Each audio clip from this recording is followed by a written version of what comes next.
So when last we left you guys, you spent last session meeting with the owner of the Tooth and Nail Tavern, Citrona Sabinus, who is the cousin of the missing lictor of the Order of the Torrent, Lictor Octavio Sabinus. She told you that her cousin probably went into hiding at a small shrine just south of the city called the Shrine of Saint Senex, and you guys could find him there if you went looking. So then you had to figure out how to get out of the city without raising suspicion. So you chartered a caravan, snuck on, and then sabotaged it to get an excuse to get out of that, which went well. And it went about as well as we can all expect. True. It was solid. Yeah. But at the shrine, you did find Lictor Octavio after successfully passing the trial of Saint Senex, for showing proper respect to the drowned and departed by blowing the unconscious guy. And Lictor Octavio initially thought that you were agents of Barzillai Thrune sent to track him down, which was quickly diffused by the presence of his cousin. And after a short conversation with you guys, Lictor Octavio said that he would throw his lot in with the Silver Ravens if you did something for him. He wanted you to rescue the remaining members of his order that are still in Kintargo, as they're now held in the holding house. And he wanted you to do it within the bounds of the law by exploiting the bureaucratic loopholes and whatnot to basically have the legal snake eat itself. So your current plan, once you get back into the city, because you're currently camped outside in the rain by a broken down cart, your current plan is to correctly create a forged set of transfer orders and then use them to get them out of the holding house. And so we pick you guys up on literally the most adventuring party-esque look you guys have had, clustered in horrible weather around something on a road between cities. The scene starts with a loud crack of thunder as we're all just huddled under in the rain. It's like camping, guys. It's like that scene in Without a Paddle. I have my floating disc above me 3 feet up with a carpet as an umbrella. I'm like, nah. I'm laying on the ground. Did you use the desk? Would the disc ablate water to the sides? It's a concave disc, so it would kind of droop in. Oh no! Well, I mean, yeah, but so technically, if there was enough water on the disc, it would just pop. Yeah, that would have to be a lot of water. Yeah, it would have to be a lot of water. There is a weight limit, but the water doesn't exactly reach it before it starts spilling off. Tight. You're just sitting under there with wearing a panda skin and watching a movie on your iPad. Yeah, literally. I was talking about Tropic Thunder with Jeff today. I love that shit. Also, do I still have a delay? I'm sorry. I haven't noticed one. Okay. You seem more in tune. Real quick, just a DM question. I have a necklace around my neck that lets me make my fists sparky. In a situation in which I am very wet, is that problematic? Well, you have to activate them. No, it makes them silver. It makes them silver. I don't know if I'm... It makes them silver and electrical. To my own... How about this? As far as game mechanics go, and the fact that magic can handwave most things, no, touching yourself with an electrified fist is not going to shock you unless you're... for example, you could be underwater and still use them. It just wouldn't... there's other limitations there, but no, just activating them underwater is not going to, in Half-Life, just... I'm gonna be honest. I'm gonna be honest, fellas. Everybody. I'm gonna be honest, fellas. Tib'resh touching himself is not gonna shock any of us. I was thinking the same thing. I am so glad that you said something. All right, Wi-Fi. We just hear Tib'resh in the bathroom go, "Oh my god!" I mean, my order doesn't it's not strict on celibacy or anything, but celibacy does help balance. So. I think you help the balance as a result of it. All right, Luke, what were you saying? This is somewhat Balance of all diegetic this. in character conversation, as we're all stuck in the rain with nothing to do. We're just roasting the shit out of each other, like under this magic bubble. Again, like without a paddle, we could huddle for warmth. I, for one, choose death.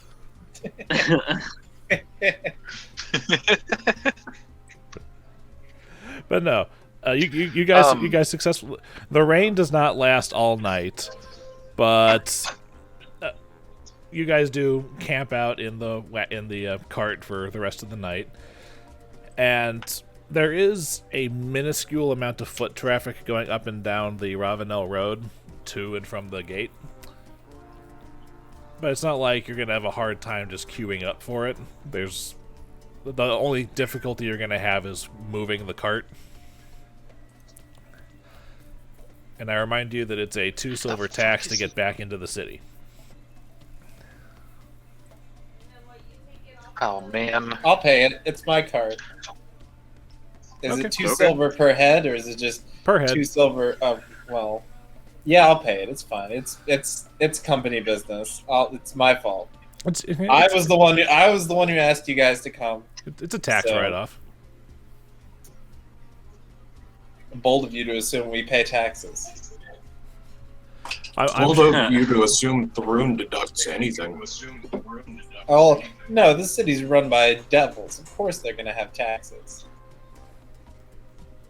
But yeah, so that's the 4 of us and our companions. I'll just write it off as a goal. Don't worry, the horses are not charged. So what's his name? Excellent. What's his name? Like Big Sebastian. Okay, I was gonna say Big Chungus, but I knew that wasn't right. For some reason, I wanted to call him Beauregard. Fine, Fick new again. But yeah, Big Sebastian. All right. Yeah. But yeah, once we get it inside, I'm just gonna leave it by the closest stable, and I'll need to go report on the cart's damage and the loss. So if the 3 of you want to do something that doesn't involve, causing a huge ruckus, that would be. What is today? Is today the next day? We're on. Yeah, today would be fire day. Okay, cool. Which So also yeah, which means tomorrow's your next rebellion action. right. So I'm gonna go take this back. And do we want to scout out the holding house, or do you guys? You know what? Why don't you guys You go? scouted the holding house out already. Oh yeah, that's right. They did that while Like I 2 was sessions doing ago. something else. Okay. All we can do is wait for the paperwork to go through at this point. Well, who's gonna write the paperwork? Who's our Those goes. master I hop on forger? my horse and ride away. I can Okay. give it a shot. If you guys need a reminder of how this whole thing is going to work, I can give that to you. That's You're gonna be rolling it behind the DM Yes, screen to yes. see how good it works. You give me your best linguistics bonus. I roll it with that bonus and keep the result a secret from you so that you don't know how good your forgeries are. Because if you rolled, let's say Tim rolled it and botched, so that would be what? 5 or 6 or something? With a linguistics check? 4. Wasn't Yeah, Flickie's It's still linguistics 4 right now. check pretty high? Yeah, Flickie's linguistics is pretty high, but this way it's Oh, if I rolled in botched. Yeah, I got a plus 12 in linguistics. Yeah, because if Tib'resh rolled a 1 and botched, 5. These forgeries aren't going to fool anyone. Let's just roll. Let's just keep making more until I get a 20. That's not how it works. You get to make the papers, copy them and everything, and you get 1 shot at it. And Well- I know how acceptable that 1 shot is. I mean, there are other people in the city who work on this kind of documentation. Maybe Tib'resh could take it to his boss and see how authentic she thinks it is. Because she's a scrivener or a Yes, she It's is. a notary shop. So, Isn't she yes, super uptight, she would though? know. She is. I would much rather. We'll have to come up with a good. Have you considered Why? just paying her? Well, I mean, I have to still work. No, I'm not there saying. I'm next not saying week. you. I just Tib'resh, started this garnering job. your wages. I'm saying the Silver Ravens, the mysterious organization, pays her a lump sum of money to either check the forgery or make us a better one. We can certainly have her check it. Okay, I'm sure that's up her alley. I'm not going to do it because I have to take care of this cart and probably an angry household, wondering why I'm not on the road to White. It's not White Run. What is it? White Rock. White Rock right now. Excuse me. So. All right. Now, on top of actually formatting the papers and everything, you also still need to learn. So I can't look at the paper and try to make. You also need to learn the identities of the armigers being held there, because Octavio doesn't know. But as far as That's diplomacy. Diplomacy to gather information. But getting onto what Dillon was probably about to say, I think, yes, you can in fact find an actual order of an actual description of it and copy it, because the way it works is, as forgery of a similar document, the linguistics check automatically gets a +8 bonus.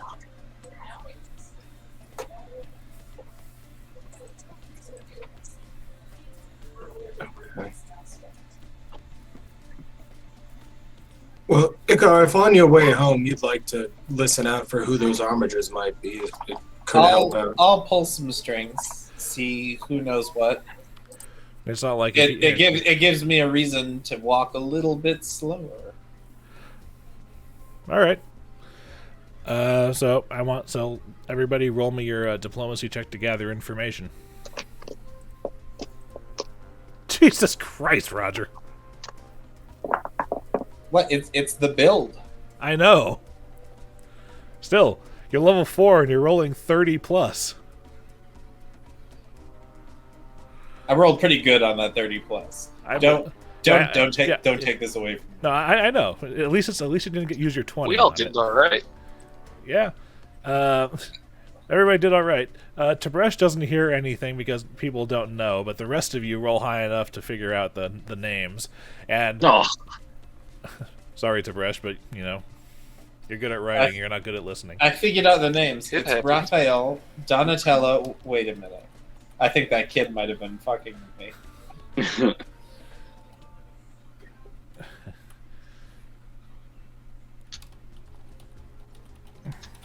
Hold on. I'm typing out their names in the chat so you can see how they're spelled and everything. Then I'm just going to tell you what they are. So just give me a second here.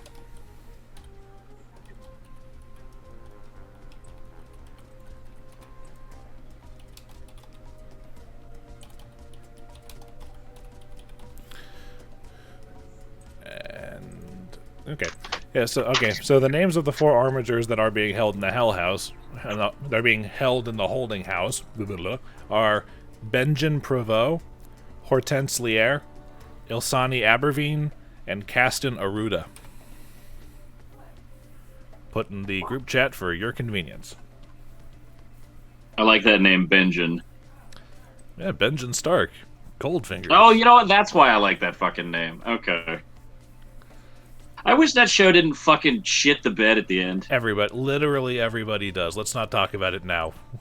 Isn't it? But really quick, isn't it crazy how as soon as that ended, no one there's no merch, there's no nothing, no one fucking that show got fucking sent to hell. We all agreed not to talk about this. Yeah. I didn't. Yep.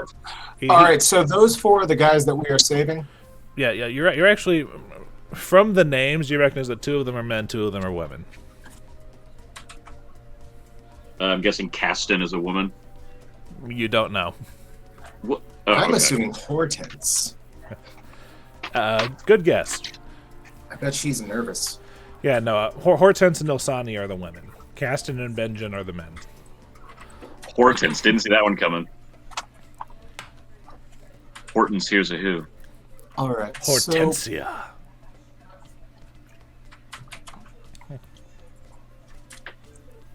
Caston Arugula. Flickie, I know you used to make books I still for a think books. living. Well, Tib'resh, I know you've been training, but perhaps we should let Flickie make a pass at these documents because he's got more professional training and all. Yeah, I understand. Yeah, That's yeah, cool. I I'll understand. get better one day. You're getting better I'll get every better day. one day. You're just not there yet. Where would I find the document I'm looking for to copy? Would it be in, like, the library, like city official code stuff, or like the Castle District, which is the orange area around Castle Kintargo, has most of the government type buildings, and the format of official government documents are not exactly a secret. It's just a matter of if you have the document and have the right information to put into it. Yeah. And you can find the document for free, and 3 of you have successfully gotten the information you need. Okay, I go to find the document. I will let you know that creating the documents is going to take an hour per prisoner, and for the correct paper, the various inks, and all that fun stuff is going to require a 50 gold piece expenditure. Holy goddamn. Yeah, you got to have like the fine inks, the fine paper. You got to have like sealing. This is sealing what wax. our rebellion funds are for. This is what we've saved for, is so we can save our people when we need to. Okay, so how can we pull it out of the funds, or do we just have to like? You're just gonna have to pay for it now, and then we'll reimburse you. Yeah. Okay, that's Just fine. I'll do that. I have the keep the receipts. This isn't a write-off. All right. Let's see. So 50 gold. All right. And it'll take 4 hours. Now again, it is still morning. You guys have just come in. You have the whole of Fire Day. That's fine. I tell them I'm going to spend the morning doing this, and I go to do it. All right, you'll be finished by about, let's say, 1 o'clock. Actually, hold on. Dillon, specifically, roll me a d4 to see how many hours you spent gathering information. A d4. 4.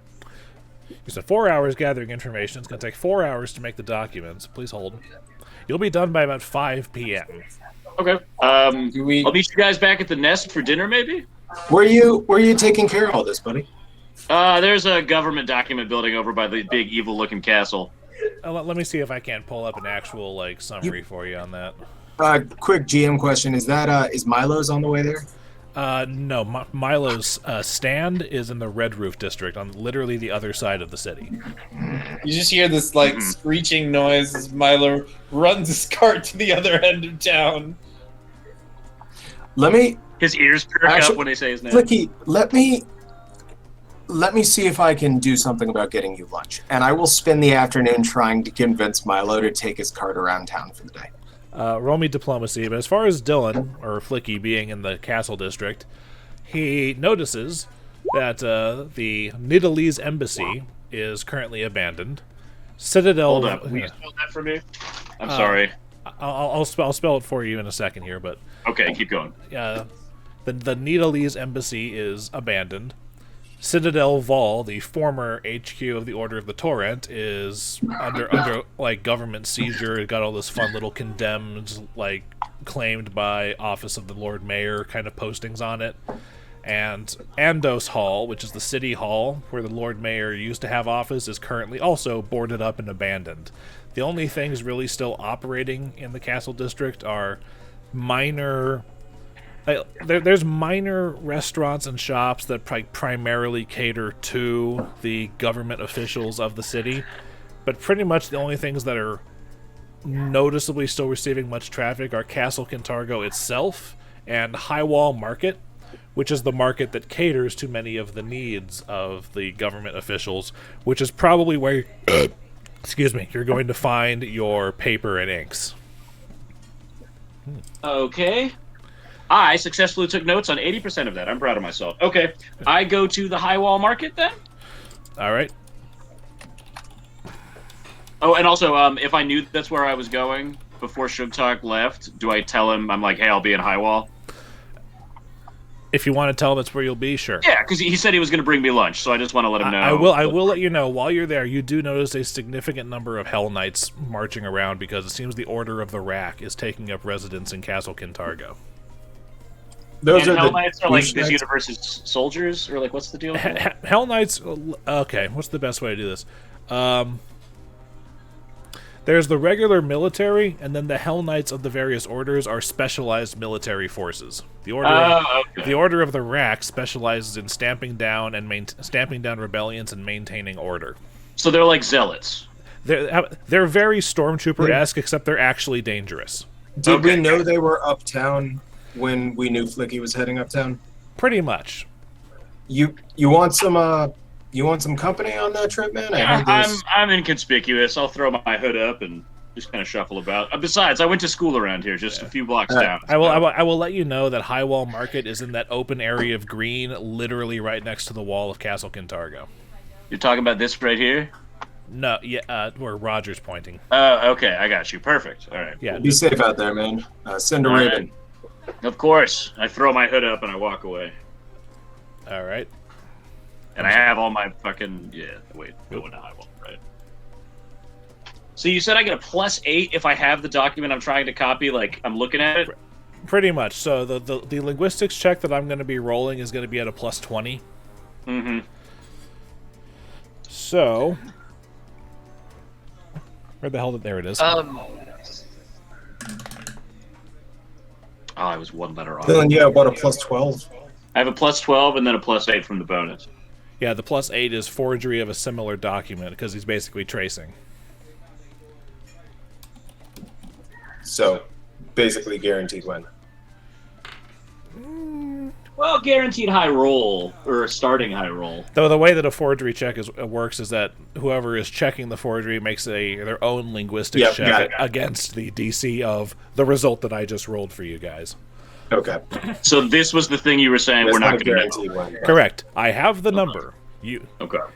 At 5 p.m. Their minimum 21, so that's pretty good. At 5 p.m. ish, Flickie has his documents forged out.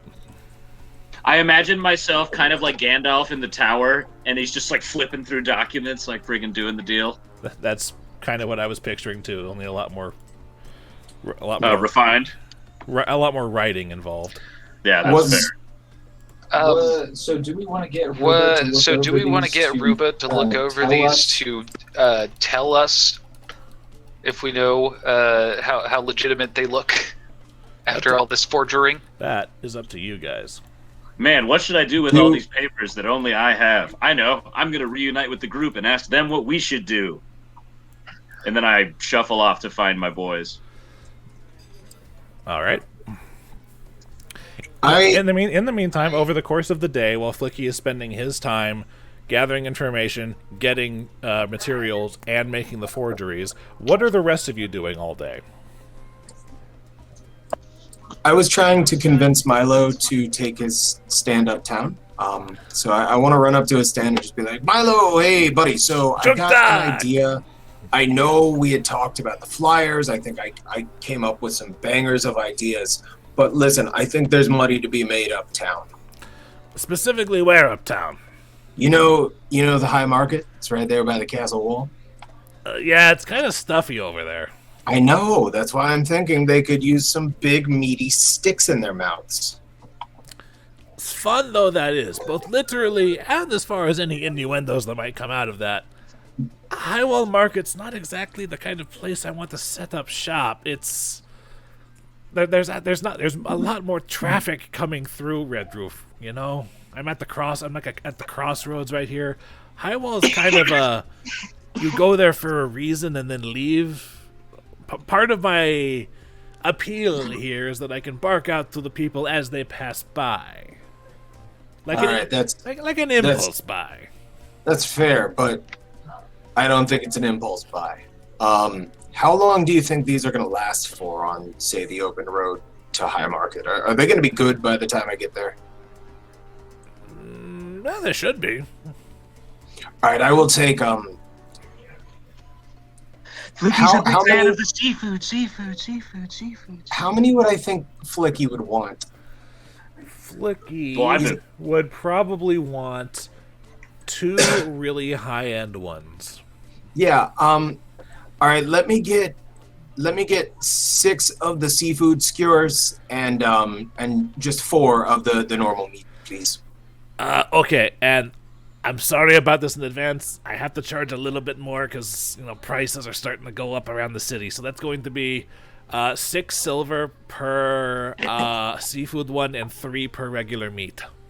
All right, come on, man. It's me. I understand. I know it's you. Trust me, I'm already giving you a discount. Normally I charge like 8 for these seafood ones. Do you have any idea how hard it is to get this stuff now? That's fair, but I mean the ships can't leave the docks. It can't be more than 5 silver for your friend me. Roll me diplomacy.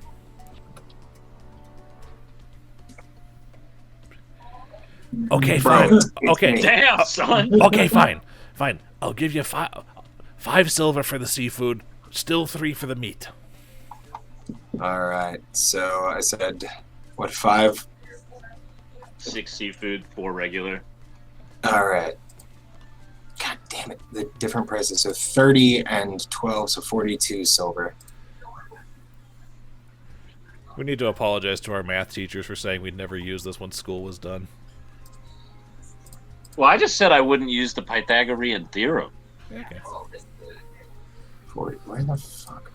40. So I hand him 42 silver and start making my way. Or I hand him 4 gold and 2 silver. All right, cool. Start making my way up to where the All right, make me a perception check. My plan is to eat approximately one of them per 4 minutes on the. Like, I'm going to be consistently eating to make sure they're not bad. So Okay. should it be perception or constitution check? No, perception's for something else. Shit. Roll the 20 plus. I need a quick blast sheet of my abilities that are most frequently used. Note cards. Yep. Somewhere. Perception 7. Yeah, that's what I checked. As you're walking away, you see that Milo takes one of the gold pieces you just gave to him and hands it to one of the other merchants in the stall and says, "Here, that should get you over and across the bridge for today and tomorrow." Okay, so can I keep an eye on that guy and kind of? He gave it to one of the guys who has a fruit cart.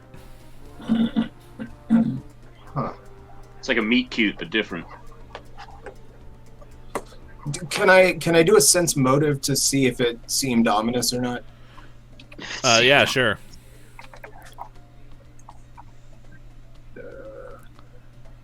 I'm sorry, guys.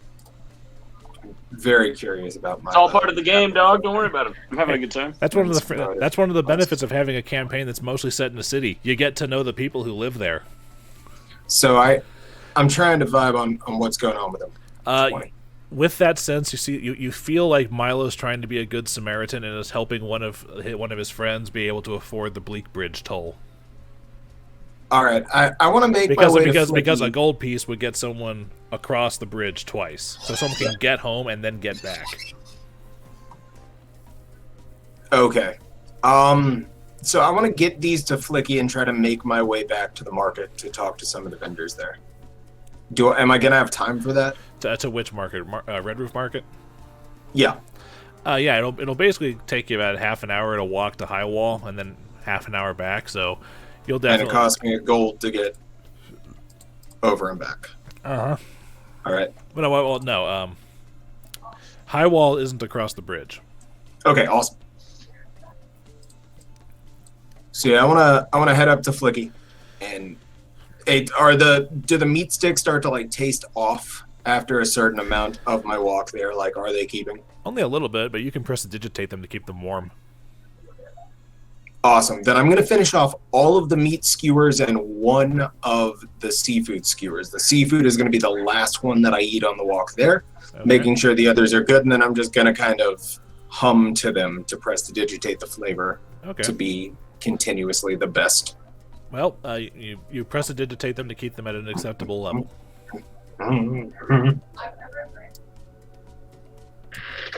So there, hand off the food to Flickie. All right. I graciously accept this meal, and I start eating it like Luffy from One Piece. Like, I just start going into it. That's it, Flickie. That's the only way to eat Milo's meat. You take the whole thing into your mouth in one fell swoop. And again, the reef claw and lobster are both delicious.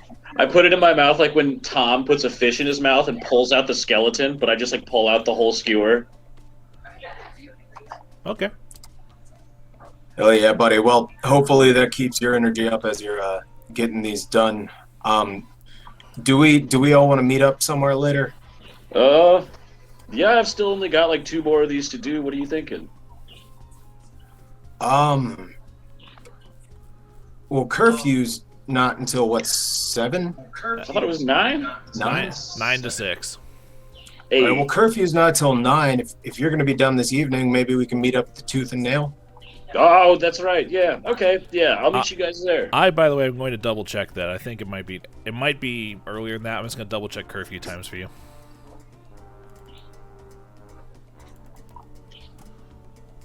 It is 9 p.m. to 6 a.m. At least in the player's guide. I don't know if it's changed since the beginning of the game. Roger is half man, half machine, dude. Roger is an experienced role player. He knows what's important and what to keep on hand. Yeah, that's true. I have a short list of things that I need to pay attention to. Oh yeah, because you actually have stuff to do. You're like part of a family. Yeah, his parents are still alive. My God! Too soon? No. Well, it has been a month and a half by this point. Since his parents have died? Since my parents died? Jesus. No, it's been. He only spent 140 years with them. I know. Yeah. I know. It's been a month and a half as opposed to when you met him, where it was only like 5 days. And I will say, in this past month and a half, I've been stabbed more than I ever have in my entire life. To be fair, so has Icar. I think so has Icar, yeah. I mean, maybe slashed rather than stabbed. Yeah, he got... Fencing practice, I'm sure, takes a toll. He got meatus deletus by that boss, dude. What was her name? The right hand of Barzillai? Nox. Nox! Ah, I was right there. Next time we double tap that bitch. Tough. Yeah, exactly. Next time we crush her head like a fatality. So I want to drop that off. What time will I be getting done with giving food to Flickie for lunch? Okay, so if Flickie's at the market, I mean, it's after his 4 hours of gathering information, which means that he said you'd meet him over there. So I'll say you meet him over there around 12:45-ish, maybe. So it's about 1:15 by the time you get back to Red Roof Market. Right. I want to send my first Silver Raven out to Tib'resh, say, meeting up for drinks tonight at the Tooth and Nail. Be there, or I will disturb the balance with my drinking. Heart, Sugtok. But the heart has 2 little tusks coming off of it. That's adorable. You should get that tattooed somewhere on you. Oh my God. Hey, baby, give me some Sugtok. Just his mom in the middle. Pour some Sugtok on me. Because it's always bore during sex. I don't know. It but just you don't happens. tell them. That's why the lights it's are not. off. Yeah, it's not intentional. It's just like the beginning of the experience. Like, oh fuck. It's like the Hulk. It's like you change when your heart rate goes up. You can't. You don't want me when I'm horny. You won't like me when I'm horny. You'll like me when I'm tusky. Okay. All right. So I send that off to him, and I want to head back to the market to try to hit up the fruit vendor and. Okay. Say what's up. The fruit vendor is pushing a variety of standard local fare, which basically just means apples, oranges, and there's a couple of pears at the moment. He appears to have a limited stock, as it were. Hey, what's going on, man? You a friend of Milo's?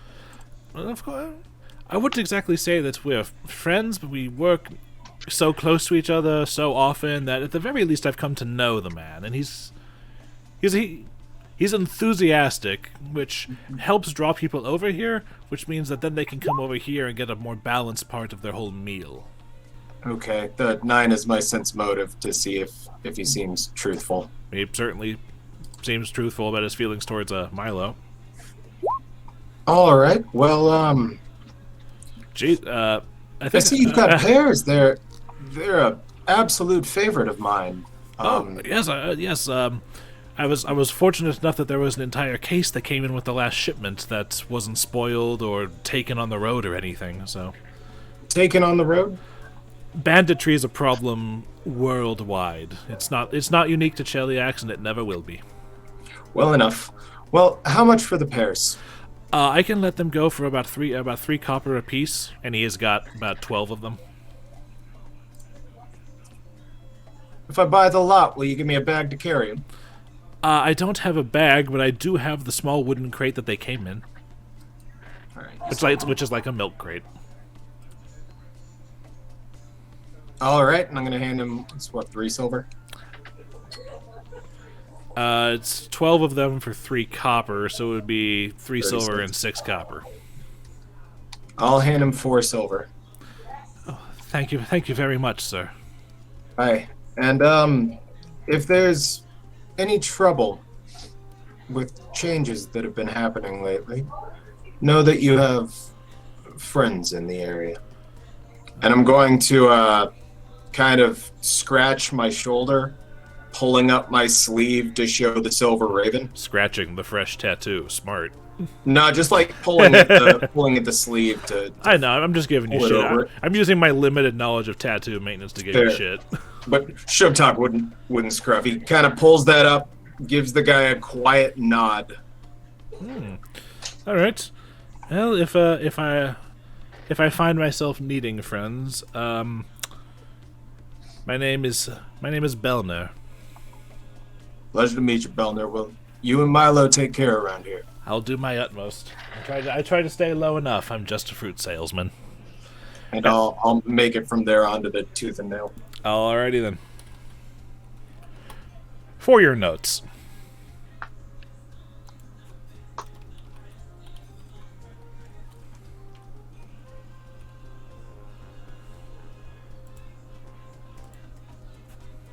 I hear this song in my dreams. Which one? The one that's playing right now. It's the one that's going. There's like horns and shit. Oh, the background noise for Kintargo? Yes. Oh my god, dude. The only reason I asked is because right now I'm hearing that in my ears, and from the kitchen I can hear, "No one fights like Gaston, douses lights like Gaston." That's hilarious, but no, I'm definitely talking about the Kintargo theme. Yeah. Well, fortunately, it's not bad, but it's okay. Fortunately, the theme changes every season. But anyway, so that's what you do. Tib'resh, what have you been doing all day? Tib'resh is gonna go to. I think I'm gonna head right to Sweet Tooth, actually. All right. Tooth and nail. Oh, he's going to this. He's going. No, the place next to the fucking right. My bad. All right. All right. You head to the you head to the Sweet Tooth, and it is open for business.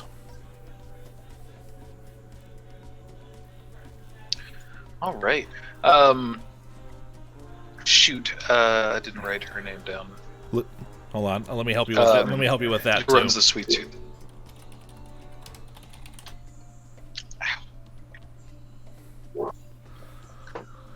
Color. Mm-hmm.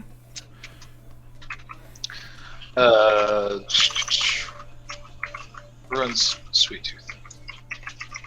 I'm gonna stop in and just say hey, and probably pick out something light and sweet to take with me about my day. Look, hold up. She waves. It's like, oh, hello, nice to see you again. I'm sorry, did I catch your name? I don't think I caught your name, actually. Oh, Tib'resh is my name. Tib'resh. Oh, right. So, I hang out with him. Sorry. This is basically where usually your encounters with her have been transactional in this store, so yesterday was the only time she's met you in a social situation. Right. Yeah, okay. Yeah. Yeah. Tib'resh. It's not. Yes, what can I get for you today? Oh, I just wanted to get something real light. I was about to go on a run around the park, and I like snacking in the morning. All right, if you want light, you'll probably want to stay away from the bear claws. I have some. Yeah. I have some strawberry tarts left over from yesterday that I'm still trying to get rid of, and I have. This is Luke trying to figure out what sweets there are.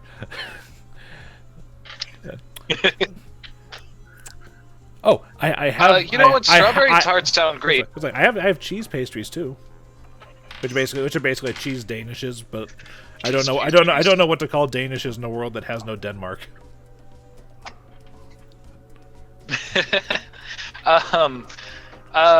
You know what? Let me just get a handful of.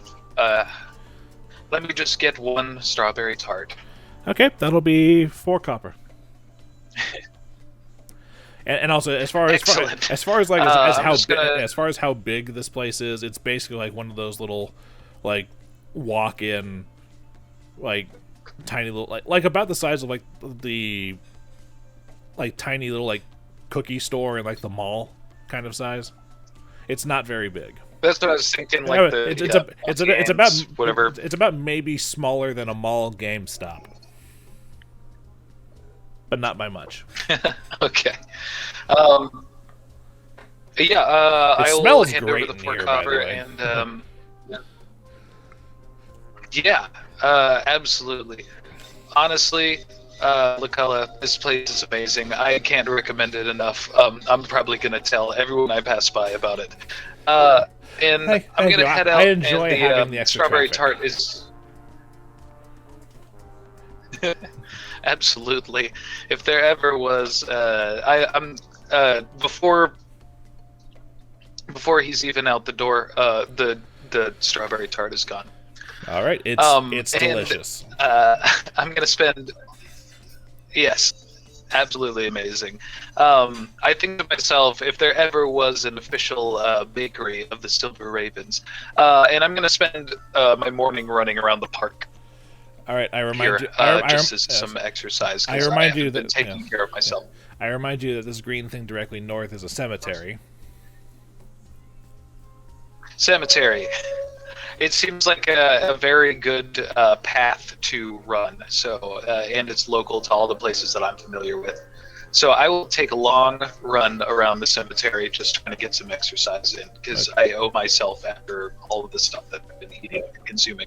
All right, and on a DM note, I think you've got a slight delay of like a second and a half.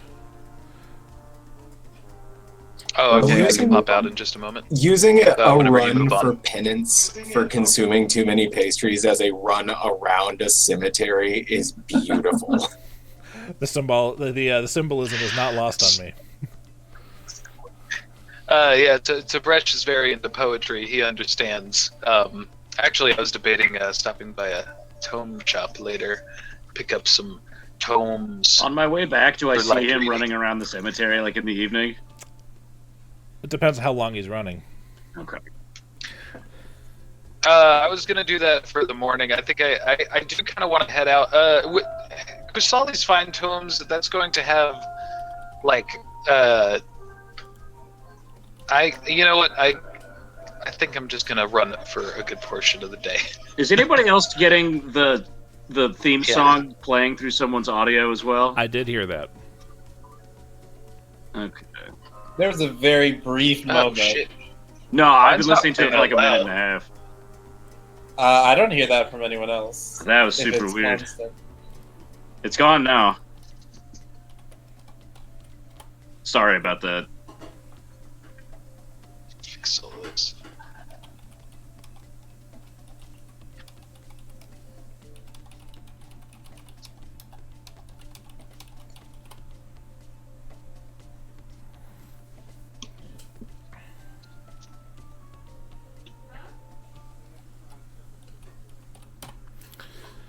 Sorry. Me and Garrett were just whispering a little bit. All right. So once we've gotten that out of the way, Icar, Yes. what do? Well, it takes a very long time to gather information, so it's probably too late to go home and talk. I'll just go back and tell him about the cart tomorrow. I mean, it's not going to make a difference between today and tomorrow, right? They're not expecting you for 2 weeks.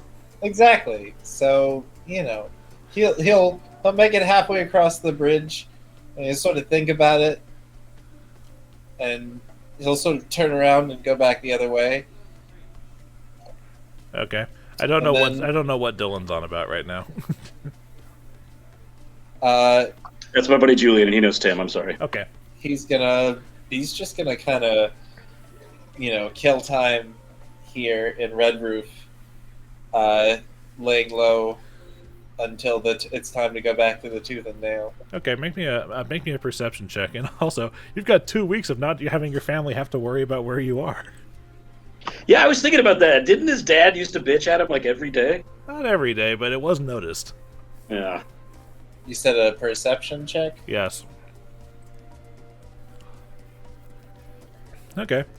While you're laying low in Red Roof, it doesn't take...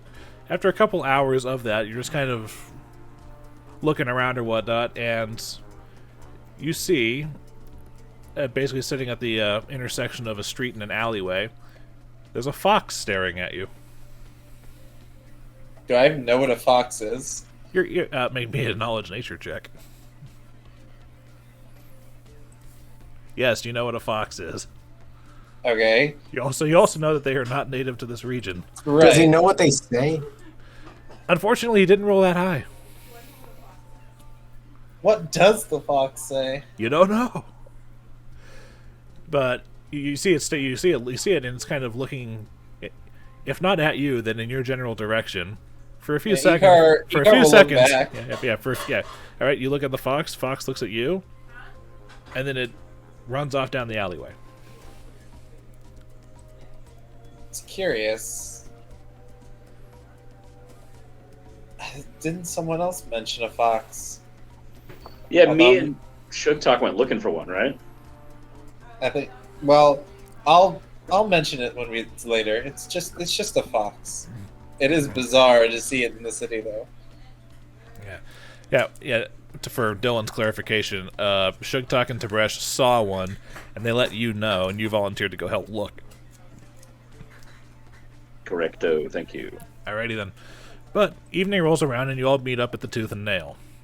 And as opposed to your meeting, earlier in the week with Citrona when she closed the place down to have a private talk with you, during happy hour times, to use a modern-day equivalent, the Tooth and Nail actually has quite a numerous amount of patrons in it. So, including you guys, once you're all there, you would say that, excluding Citrona and Insom, there's probably about 18 patrons in here in addition to you guys. There's a couple of people over at the Devil Pin board who are, every couple of minutes you hear a chorus of, "Yeah!" and "Oh!" as someone wins and gets their payout from the loser. There's a handful of people at a couple of tables that appear to be playing some sort of dice game. And the entire place has Sugtok playing music, because that was what the whispering was about at some point. And the smell of ale and freshly cooked meats and breads is, I don't want to say pungent because that implies negative, but you can smell it throughout the entirety of the tavern. There's plenty of people in here smoking their pipes too, so there's a little bit of a haze near the ceiling. Icar just sort of walks in, looks around, and tries to find, a table in the corner where he can sit and wait for the rest of them. All right. To sum it all up, I guess, I would say that this tavern is it looks like the correct type of disreputable, even though it's quite reputable. I bet they fought tooth and nail for that reputation. They probably have. Thank you for that, Roger. Okay, but eventually you all do Tib'resh meet up. arrives covered. Tib'resh is arriving covered in. Tib'resh is arriving covered in sweat, having just done lunges from the cemetery all Every the way time over. It isn't to far, do but the let's just pretend he started. Which admittedly isn't far, but let's just pretend he started way high up. I just wanted to say, every time one of the guys walks in, can I make a perception check to see if I notice them coming in? And then what? Play the Seinfeld theme as they scene transition. I want to let out the hockey style ha every time one of them walks in to conjure one of the dancing lights from my dancing lights spell. Sure. I want to see if when I walk in, if I can stealth by him and give him a wet willy, and I'm not kidding. All right, so this is going to be, since you're the first one there because you're the one playing music at the moment because you're busking, that's to notice Icar. Is Icar trying to be stealthy? No, he's just walking in. All right, Tib'resh will be next. So make a perception. Are you trying to be stealthy, Tib'resh? Oh, not at all. I just burst through the door. I'm very All right. sorry. Not at all. I just burst through the door. So by the time Flickie gets there, there's already dancing lights kind of moving up and down somewhere about 5 feet away from Icar and Tib'resh. All right. And by the time They're Flickie... like little Sims They're diamonds. like the little sim triangles just bouncing around. Sim diamonds? Okay. But yeah, all right. But as for this, Flickie I roll was me your... thinking Final Fantasy triangle. Damn it. Or that, yeah, okay. Either way, Flickie roll me your stealth check, and Sugtok roll me your perception. Stealth is, I have 3 points in that. Okay. Well, needless to say, he has to beat a 13. Fuck! Well, he beats me. Well, it's hard for Flickie to sneak around because paper rustling is not the quietest thing, or easiest to muffle. So I'm going for the wet willy thinking I've got it. What happens? I go, ha, ha, and summon the other 2 of the 4 dancing lights, calling them all together to be a light figure that is now doing this kind of waving arms man in front of me, between me and Flickie. Okay. I drop all the papers, and Tim the Hawk, he can't laugh because he's a hawk, but you can tell he's laughing at me. He kind of goes like, ah! And then that last ha, where it does that final, will be my finale. I will take the applause from the crowd, swill my drink, grab Flickie little brother style in a kind of headlock, and drag him over to the table, where I assume Icar and Tib'resh have moved towards each other due to the big-ass lights drawing them to each other. That's up to them. Gentlemen, would you follow my lead? Did you take the hint? Tib'resh, why are you drenched? Sure, It's can you? not even that hot yet. Oh, I've been running like all day. I'm not joking. It started at like 9 a.m. I'm very Icar all day. Icar I had a just lot of sort stuff to pats work off, Tib'resh and I on the figured shoulder we and were. says, it's okay. I understand. No, Well, we were planning on drinking tonight, so I figured I'd get some of it out of the way. Preemptively absolve yourself of what's going to happen. The balance works in a very specific way. The balance works in a very specific Right around way. the end. Is anybody else hearing that like a second and a half beforehand? Because Tim's still got a delay, but Garrett doesn't. I the exact same time. It's like a double. Yeah, I don't really hear them. There's not a delay for me. Okay. In that case, let me refresh my thing right quick. It might be a me problem. I'll be right back. So, you guys are all sitting at the table, and no one's ordered any drinks yet because you've all just kind of gathered, unless you guys specifically want to. I'll let someone who knows what they're doing with it. I pitch an idea to the group. What would you guys think about me getting one of those adorable little leather caps with the goggles for Tim? The Hawk. I think he needs to know a few tricks. Are you? So you've already been drinking? Well, I had a long day with some seafood kebabs in my own time, so You weren't drinking while you were writing the papers, were you? What's that? There's something in the California wine. No. Yes, Gary. It's pronounced Insom. Insom, yeah, my buddy. Yeah, I'm gonna call That's Insom great. over and say, Insom, can I get around for the table? Same deal as last time. Yeah. The best that you have. Yeah, sure. Just give me a few minutes. Be right over.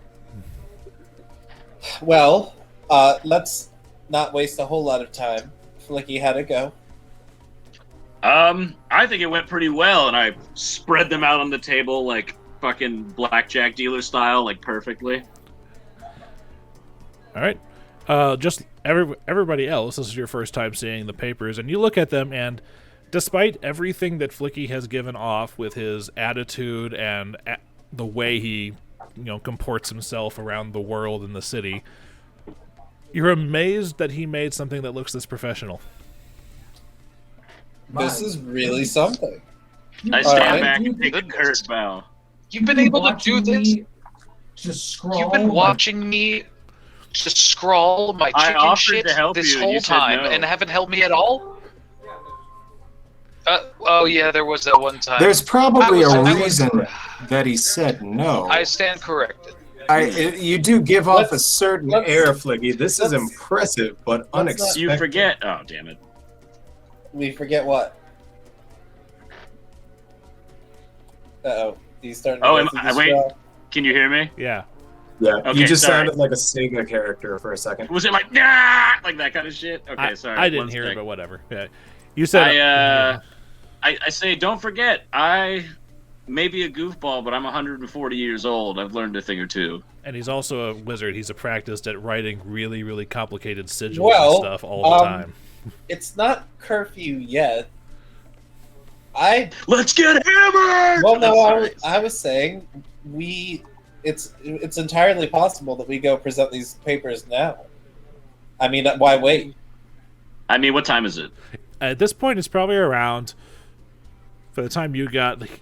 Out of curiosity, where were you holed up making the forgeries all day until 5? So it's still 5? Like, it didn't take any time to get down there? No. You were making the forgeries from about 1 until 5. Where were you making them? High Wall, right? The High Wall Market? You were making the forgeries in the... No, my bad. That's where I got all the shit. My bad. Remember, I was about to say. Remember, you do have at free this reign point, of my home if you do have Yeah, I was going to say my Tib'resh home is if you pretty were close by. wanting That's to actually, stay I there. didn't even think about that. That That's would not a be bad the idea. Let's safest say I did it place. at Tibresh's place. Then, yeah, And it's full of material. Sure, then, yeah, it's probably about 5:30, 5:45-ish right now. Yeah, I leave curfew's not until 9. I leave Tib'resh a couple handwriting notes and thumbtack it to his wall and don't say anything to him about it. And it's not a mean thing. It's like a helpful thing. And then I stack my papers and I leave the house. And I go to then now we're back. Yeah, choke Tib'resh up gets on home and opens his pantry and there's a note tacked to the back that just says "You suck." But it's got also got like a smile. It's got a smiley face on it too. I was trying to be like the constructive. SpongeBob tea. All right. But listen, we've got the papers. The holding house is not that far away. If we do it in the evening, by the time, I feel like it makes more sense to transport these armigers close to curfew, so that there's not a whole lot of people out. People are going to start, heading home. The streets are going to be relatively empty. Should we? And they're being held prisoner. I can only assume that they're torturing them. Do we still have attempting to get information out of them? So the longer we wait, the worse it's going to be. Do we still have the armor of the guards that we had freed them of? Is that back did at we the? sell all that shit? Yeah, I think we did. No, you didn't sell most of it, but you left it to be used by Crow's men. Crow's men, that's what it was. Okay. Do you think the trip back to the home base is worth the gold piece and time, or should we just get going while we have the documents? We need a backstory. We can't just roll up with I'm these asking documents. the squad. Hold on a second. Dillon, okay. Make me an intelligence check. Oh, okay. Just straight intelligence. Straight intelligence. Oh, that's just D20 plus... Your intelligence. Tib'resh, Yeah. I know Flickie's had a history. Fucking nice. 23. Okay, hold on a second. Flickie knows from the forging that he's been doing all day The papers do not have to be delivered by a guardsman or anything. It's just that whoever so bears these papers, yada, yada, yada, Okay. are so empowered by the government of the city, blah, blah, blah. Just 2 ice cube ice. Icar, I think you've got the right idea. We should get going. Of course, also, Dillon, since it's Cheliax and everything, it says, by the right of Asmodeus, master of humanity, ruler of all, blah, blah, blah, added into the legalese of it. I hated writing it, but I had to do it.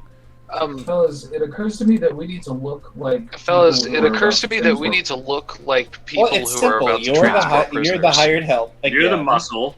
And yeah, like we're good. they're transferring the prisoners into my custody because we'll just say we need some extra, for we don't need to provide details if they don't ask for it. No. And if they do, noble family needs extra labor. Yeah, we have the papers. You've got someone. You've got myself. There's plenty of reasons why we could use, forced Flickie, labor. Did you give any reason for the prisoner's release on these documents? I'm going to say this as part of that intelligence check. As far as the prisoner transfers are concerned, the prisoners are leaving the holding house, and they are destined for the jail cells in Kintargo Keep. Damn. I tell them that. That's the excuse that you're giving, at least. Perfect. Okay. So we just need to get these 4 to the keep. Well, no, we're not actually going to deliver them. I know, but that's what we tell them. For the record, Kintargo Keep, in case you're curious, is that X-shaped building just north of Castle Kintargo, inside the same walls. I mean, we could deliver them. That'd be hilarious. No, I actually would. No. All right, we have a job to do, Flickie. Yeah, it's all right. I've been drinking. We're at the pub, baby. I can't prestidigitate him sober, can I? Unfortunately, I would block you. I would counterspell your ass. Unfortunately, there's no magic powerful enough for that. What? Not even a wish spell? That you guys are capable of casting at the moment. You can't just change a man's chemistry like Well, that. I don't think we have time to wait for Insom to bring that round. Let's get going. Oh, by the time you're finished, Insom has brought your 1 round. I ask him for a follow-up glass of water because we're about to hit the dusty trail. Let's just make sure we are all on the same page before we go. We deliver the papers, we get the prisoners released into our custody. Once we're out of the house, where are we going? Do we want to take them to Tibresh's house? Do we want to try to take them across the bridge and get them to? We're already by the south gate. I think it's already close to closing time for the gate. We don't have the same reason to get out of the gate. We are returning to our caravan that is left merely 2 days ago. We had to run back, make a report of the cart. Well, okay, but let's consider this. We don't know what kind of state the prisoners are in. They may not be able to be taken outside the city and down to the shrine. We might need to do some rehabilitation first. I don't think Tib'resh, is your house capable of putting up 8 people at once? I can put them up, but if anybody catches I can put them up, but if anybody catches on to us, my place why might not don't be we safe. We're too plan close. to get them across the bridge and back to the hideout? We know the hideout is safe. And they may also know. And they may also know a place as well. I mean, these are. I'm going to throw my line with Icar on this one. But we want to have a plan before we go in. Yeah. Well, our orders are to get them back to. Orders main is a prison. loose term. We don't take orders. The paperwork states that they're supposed to go back to the main prison. Yeah, DM interruption. Yeah. Octavio's request for you was to get them out of the holding house. And then once they were safe, let him know by letting the seers at the shrine know, who would then pass the word on to him. So yeah, once they're out of the holding house, he can suck our dick. All right. Well, then I agree with Icar. Let's take him to the hideout. It's the safest place to get him back into whatever kind of shape. Is there time for us to get to the long roads after their release? Let's say we get to the holding house at 6. Another thing Flickie knows is that while in possession of official transfer papers, they basically sort of act like a hall pass. As far as curfew is. Roll. The only issue is going to be, it says they're going from the holding house to the keep. So if someone bothers you with that, you're going to have to explain why they're not there. That's fine. We're in the middle of transferring them. That's why they're not there. We have to feed them and clothe them and then transfer them there, like that kind of shit. Alrighty then, just making sure everyone knows what, making sure you're all on the same page. Do you think that kind of excuse will hold up to the Thrune who were willing to beat a 12-year-old child for rice? House Thrune itself is just the noble family that is currently ruling to the Sheliax. Datari. The Datari, while pissy and everything, are still city guardsmen who follow the law, which is one of the reasons why Octavio suggested this. Prisoner transfers are one of those overly complicated bits of bureaucracy that you can exploit to basically kind of like I suggested, like just have the snake eat itself, where it's like, oh, prisoner transfer, oh, be on your way, kind of stuff. Perfect. Is there any reason that we could have for going uptown that you could think of, Icar?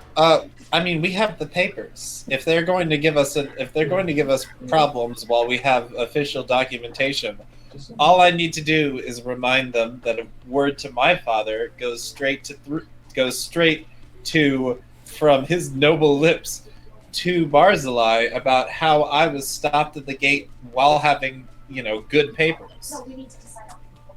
It's loathsome, but if we have to threaten their jobs to get it done, we'll threaten their jobs. I don't give a shit. Fuck those guys. I never much understood bureaucracy. Fighting fire with fire and all that nonsense. I'm not sure how that works, Garrett. Well, let's get going. Fight the bureaucracy with more bureaucracy. Okay, Fight. So we go. We get the prisoners. We head to the hideout underneath the coffee house. All right. Icar will sort of uncharacteristically hold up the beer he got from the round, and it'll say, "Well, why don't we just have a toast for good luck? See what happens." To a peaceful mission. And I'm like squinting. To a peaceful mission. To a peaceful mission.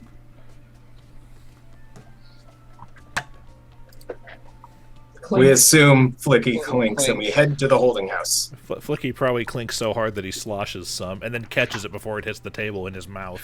Flickie is finishing the glass of water he had just ordered, trying to sober up before the mission. But I have become like a semi-professional alcoholic in this game. I'm just like, whoop, it like shoots out of the cup and I gulp it with like a giant open mouth like in the old cartoons. It's very beer fest. How does he? I die and my swim comes back. It's like he unhinges his jaw. I'm like Tony Robbins. Das Boot! Alrighty then.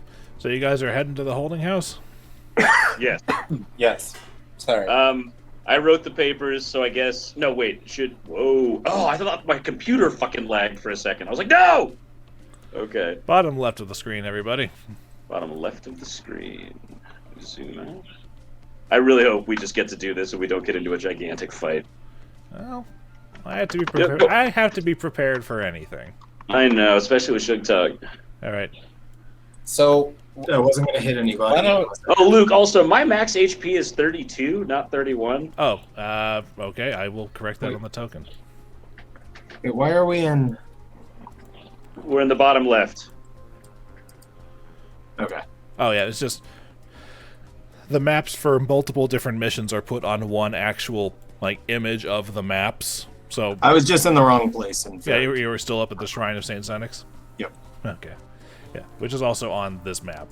But anyway, I'm really glad I got... Oops, sorry. I didn't realize. Yeah. As far as you guys approaching the holding house, the door that you guys are next to right now is actually the main entrance door. Those double doors to the north are barred and blocked.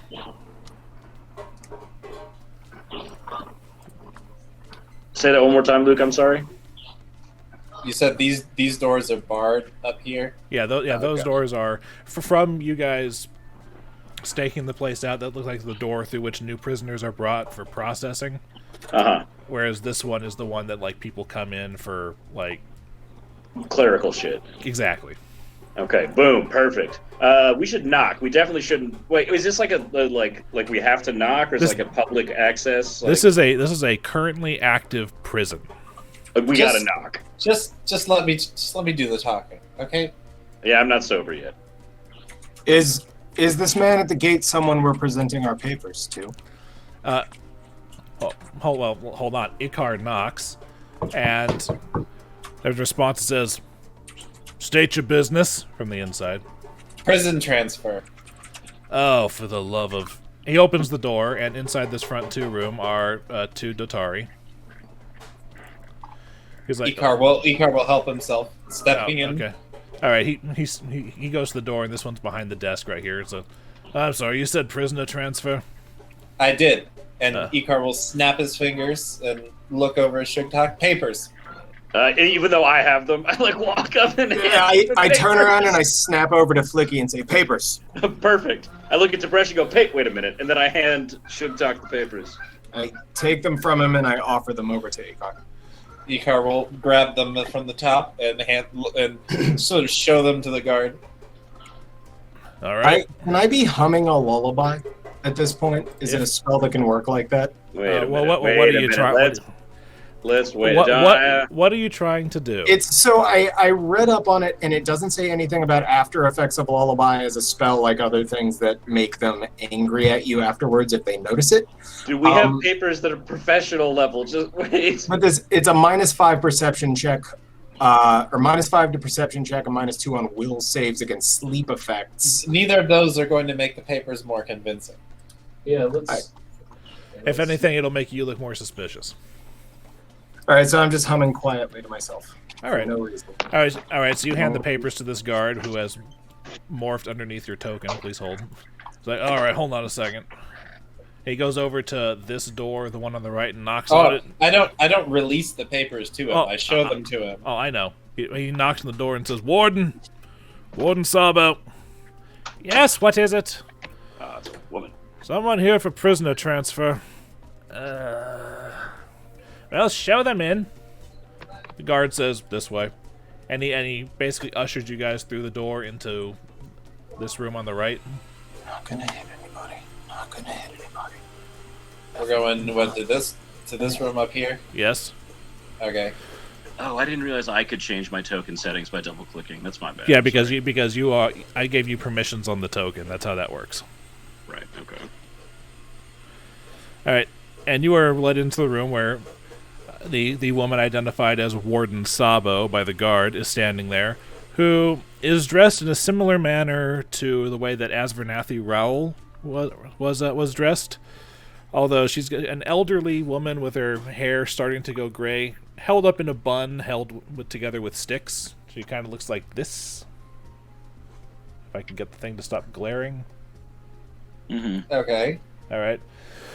And she looks at all of you and says, "More transfers. Always a delight. May I see them? May I see them, please?" Icar will hand the papers over. It's simple. We need... I believe it's... Let me take a look at these, please, and hush. Ooh, this is where the roll comes into play, baby. Yeah, she looks over the papers. And I gotta find her fucking linguistics check.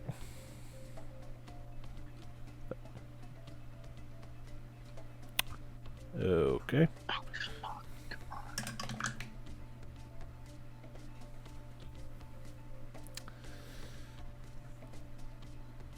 There's a very tense couple minutes of silence, actually, while this is going on.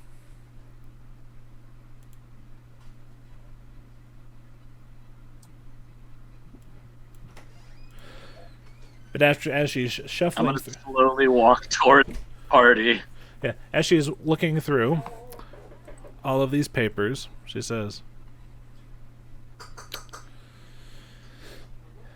"I wasn't informed of anything having to regard these armigers, but everything here appears to be in order.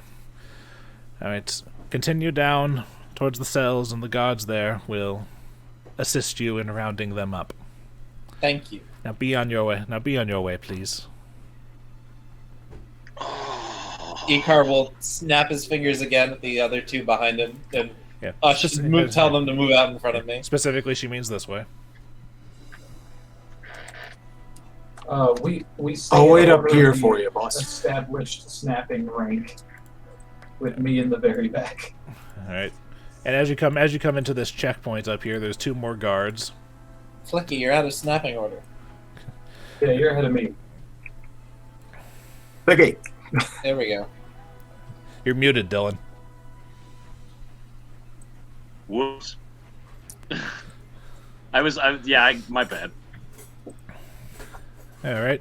Oh, now I can scroll bar. All right. One moment while I can't believe that works. Hold on. Like mutter Flickie. to Sugtok. I'm gonna look behind me and say, Flickie, can you tell what your bird is feeling? The bird is actually. The The bird is feeling no more apprehensive than usual because while it's stupid, the bird isn't exactly capable of comprehending the tension of the situation. Tell your bird to keep an eye on her, if you can. Tell Tim to just watch if she makes her way out. Oh no! Tim comes fucking. I kind of heighten my alertness, and the bird feels it. No. The warden actually leans out and says, "You forgot your stupid bird."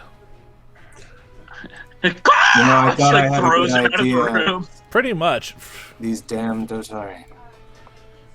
If anything, she was dressed like a church inquisitor. Oof. Anyway, the guards say, "What are you here for?" Oh, for the love of... How many times do I have to say this? Prisoner transfer. I've got the papers. I've spoken to your warden. I need the armigers. There are 4 of them. Oh. And if I don't have 4 of them by the time I walk out of this building, someone is not going to be working here. Oh. Well, you can come in through this door, but... But what? Well, 3 of them are ready, but the 4th one... She's been claimed by our a visitor for the day. She has her in the torture room. It's just over there, and he indicates this door right here. Which door? I didn't have it scrolled up. This one? Yeah, this one. Okay. Yeah, over there. You're free to head in and show it your transfers if you want, but I wouldn't recommend it. But if you need, the other 3 are still here.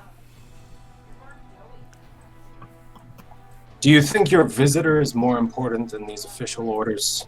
They didn't know we were coming. We'll speak to the torturer. The papers will speak for ourselves. And Icar will just stride past them. All right, but we're not following you in there. Not with that thing. Not with the... Who exactly is in here? Calls herself Genimal. She, And just by the way he starts to shudder, he's obviously, terrified. She's just... I don't even know what she is. She's a bone-white woman with knives piercing her body all over, weeping tears of blood staining her cheeks red. That Jesus sounds like Christ! that sounds like something to be scared of. A knowledge planes check to identify what it is based on that description. Knowledge planes +9. Give me something good, baby. I got an 11. I did not do good. Okay. Oh no. Anybody else? I don't have it trained. I've got nothing. Okay. Flickie, an idea? Wow, so we all just... I mean, technically you rolled better than I did. Icar will snap again. We just lost Shattersong. For you guys to... Come in. Hold on, we're waiting for Garrett. Okay.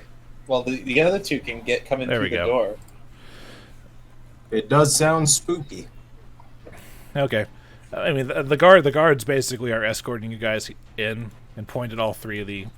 They identify the cells which have the armigers in them, which are the 3 that are not the little gremlin men in green. but they're definitely not following you into the torture room. I mean, should we even be following ourselves in there? Shouldn't someone, like, poke their head in first? Also, who drew a dick on the torture room? I'm looking at you, Roger. It's a smiley face. It's I don't know what's with that nutsack attached to it. I'm gonna wander behind you. Okay, you can see the nutsack is a different color. It's not mine. I don't know, man. All right, let's do this. Okay. I'm gonna let someone else go into that room first. Right. Give me the papers. Am I allowed to poke my head in and try a knowledge planes again after I've seen the creature? Yes. I'm going to. Okay. I still want to ask the guard, like, how long the tortures generally last. Maybe we can wait it out a little bit to get our prisoner. Nah. We're on a bit of. The longer we're here, the more see suspicion we're generating. We have. Is there like a little window with like iron bars that I can see through? No. In fact, if anything, it seems like this door has been purposefully soundproofed. Jesus Christ. Okay, I tell the guard to unlock it. Icar, give me the papers. Sure. Here, you can have the papers. Yep, and I'm assuming the guard has unlocked the door at this point. The guard unlocks the door and says, "You've got the papers, but we're gonna stand over here." You coming, Tib'resh? Well enough. So I'm gonna come up to this door. And is the door locked? They unlocked the door before they fucked off. Then I'm gonna open the door, walk in, just right into the doorway, and hold the papers up and say, "Hold on." As he's doing that, I want to look at the creature. Can I check to see what it is before you? Where is every? Okay, as soon as the door. I'm in the doorway. Tib'resh, where the fuck are you? I'm sorry. I was stuck underneath everybody's faces. Yeah, hold on a second, because I need to double check something here before anything else happens. Because I need to know if I need to be like, get back! You know what I mean? Yeah, because what would these guys do? I need to know this before you say anything. Sugtok has a real aversion to being inside a prison. As most people should. But as you step inside, I need, at the very least, a will save from you and from Flickie. Will save. What is that just D20 plus? Oh, there it is. Plus D20 5. Okay. This is a mind-affecting enchantment effect if anybody has bonuses to that, because I think Dillon does, being an elf. That falls under elven immunity, right? It would say. Sugtok, is that your save? I have still mine. I have still mine. Yes, enchantment spells and effects I get +2. Oh, that would be against Tib'resh. Basically, there's a 20. Oh, I'm sorry. Yeah. Well, as you all enter this room, all of you are going to have to make this save anyway.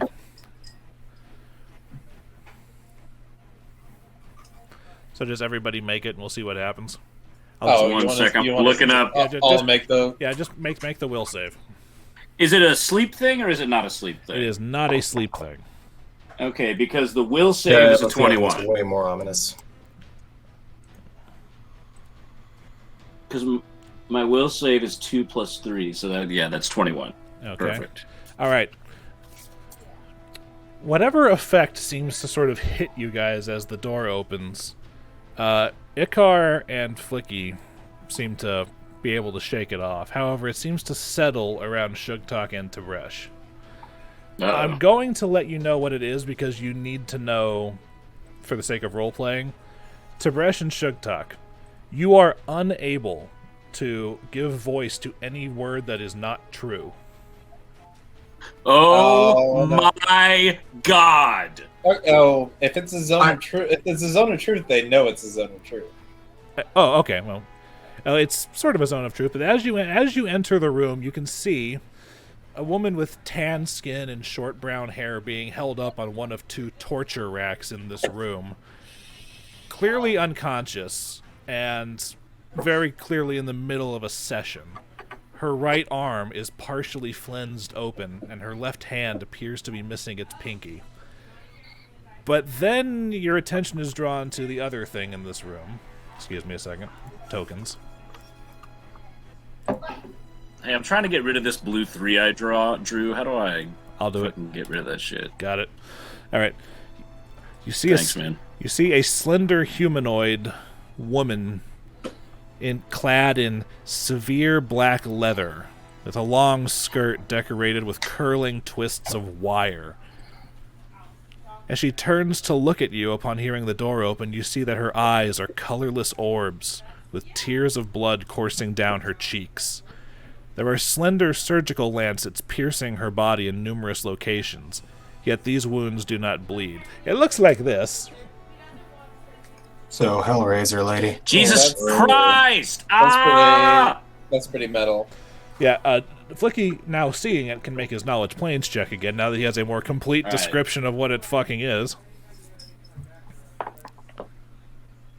Oh yeah, that one's a 27. This is an Apocrysarius chitin.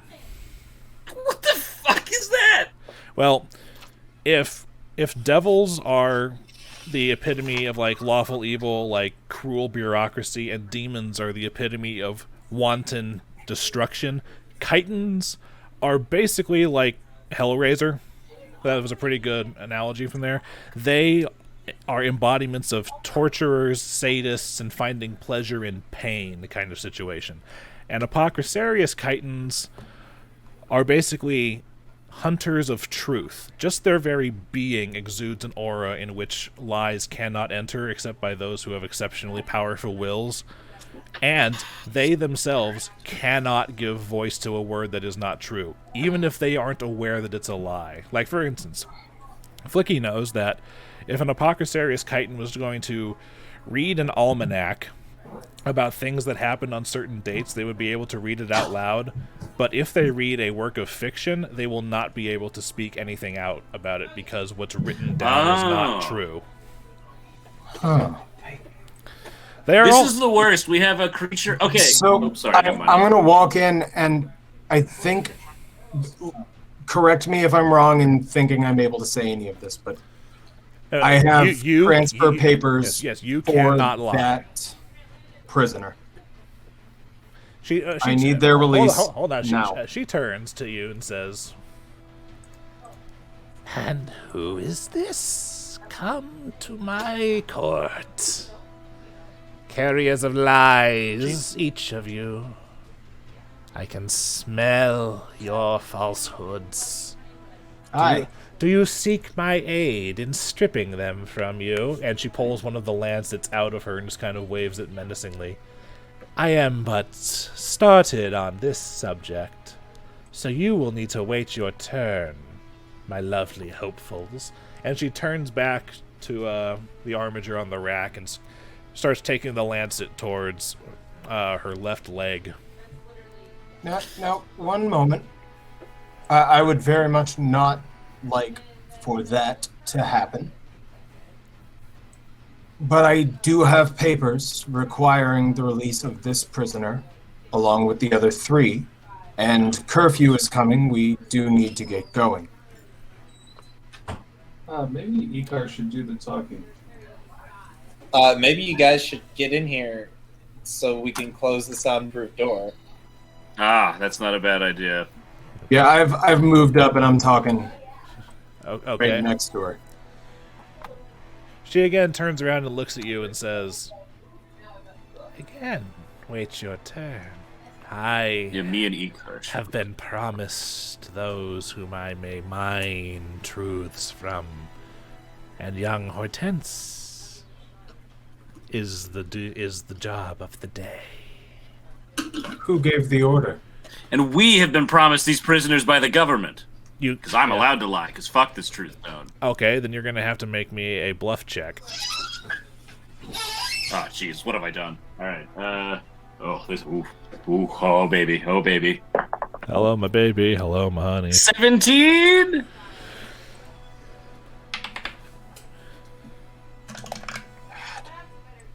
This is bad. Gendamal looks at Hortense. She looks at Flickie. Jesus Christ, I have made a horrible mistake. She slowly looks at the lancet in her hand and lets out what appears to be a sigh of resignation and skewers the lancet back into her own arm and says, "Fine. There are others here that I can claim. If you truly need them, take her and go. Take her and go. Unless one of you wishes to take her place. We take her and go. This bitch is creepy. Option A is the one for us. She's just gonna pick one of these other prisoners and then torture them to death. Fuck them. We don't need them. Thank you for your time. And I'm gonna take the girl and walk out. What happened to protecting the city from evil? Oh man. Well, here's the thing. The other people in prison cells look kind of like bums and vagrants.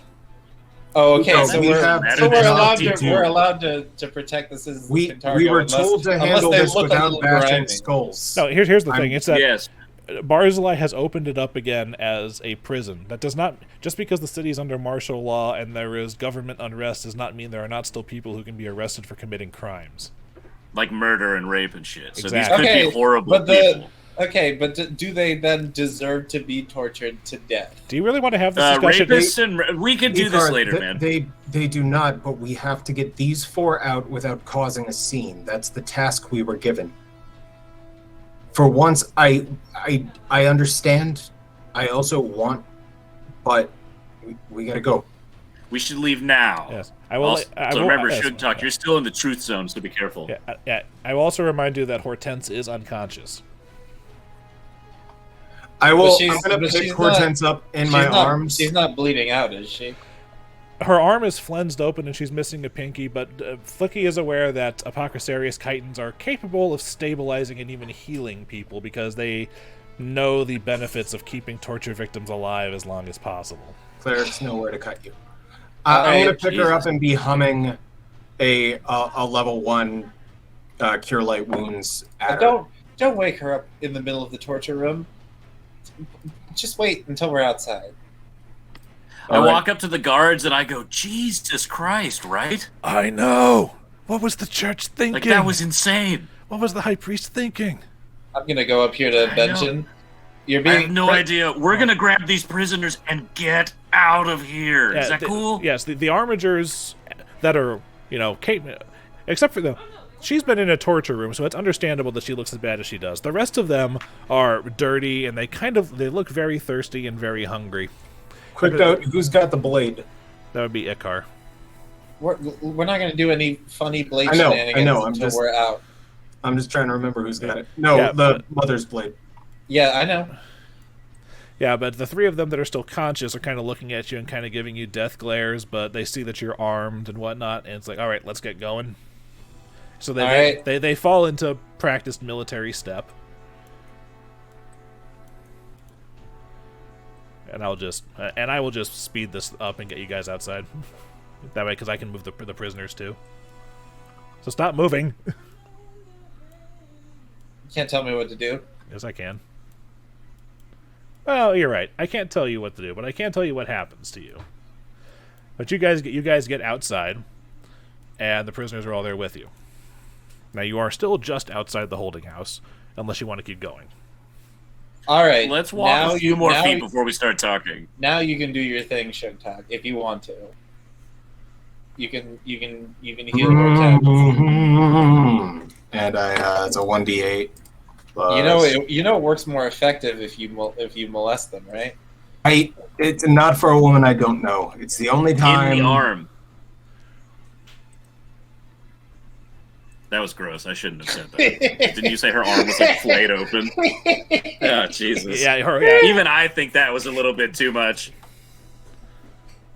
Oh, God. Oh, God. Now I'm thinking about it. Ugh. You have to know someone a certain amount before you can give them proper healing, and not when they're unconscious and not for the first time. When I get that feeling, I need sexual healing. It works better, but does 6 points do anything for our friend here? Well, let's see what she's unconscious at. One moment. Oh, she was stable at -5 hit points, so she comes up to 1. Look at that. Hey. She regains consciousness. All right, so And the armigers are just kind of walking with their How- hands like still bound and whatnot. These Right, these prisoners are in no shape to be moving. Yeah. Also, for the record, their actual like metal like manacles and cuffs were unlocked, and they were bound with a rope for the transfer. Great. Well, let's get going. You guys, come with me. I'm gonna put my hand around her and say, "Trust me, it's gonna be fine." And I'm gonna try to heal her again with a hand around the shoulder, just because she is looking like shit. She's pretty much in no condition to refuse. And this one I'm gonna do a cure moderate. She's in bad shape. And okay. I don't mean to interject, but would a cure moderate not be better to save if you have another cure light? What if something happens to us? Because I don't know. Never mind. I don't know. Oh, we're about to call it a night. We're not far from. I mean, from sundown. Yeah, we've got the whole city to cover. I flash my scroll chest to them. I've got like 4 scrolls of cure moderate, 2 of blistering indicative, like 8 of cure light. Can someone make me a sense motive check right quick? Mine is not good. Someone else should do that. Okay. Nice. While all this talking is going on, Tib'resh notices that the 3 armigers who are not Hortense, their eyes are darting side to side, almost like they're looking to have an opportunity to make a break for it. Tell them we're here to help, but quietly, because we're outside. I guess we can just each go, hey, whoa, no, stop, everybody It's chill gonna out. be fine. And I'm gonna heal her up for 17. That should be a 2d8 plus 4, because you're only level 4. Oh, so 16. Okay. Note taken. Well, let's get a move on. Come with us. Come with us. Yeah, we should definitely say actually information to make sure they stay in line, and we'll tell them what's. Okay. So, Icar, would you like to take the lead? Yes, I would. Okay. Prisoners, line up. They're kind of death glaring you, but the 3 of them oblige. Or Hortense is still over here with Sugtok. They can see that we're helping out Homegirl, right? Icar's going to walk past each of them, and he's going to very subtly take the mithril sword out, show it to them, and tell each of them individually, Octavio sends his regards and his mother's sword, and he'll cut the ropes on them, but motion for them to keep their hands together. Okay. As you go down the line doing this, they all like look up. There's like hope in their eyes, and they just they're about to ask something, but then they just military training kicks in, and they just nod.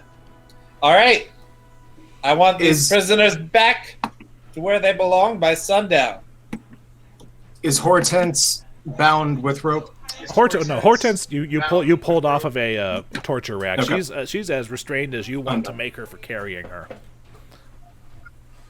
I'm just gonna have her kind of walking in front of me to keep up the look of transporting a prisoner, but I'm trying to be obviously a friend. All right, so she's in the back. Okay.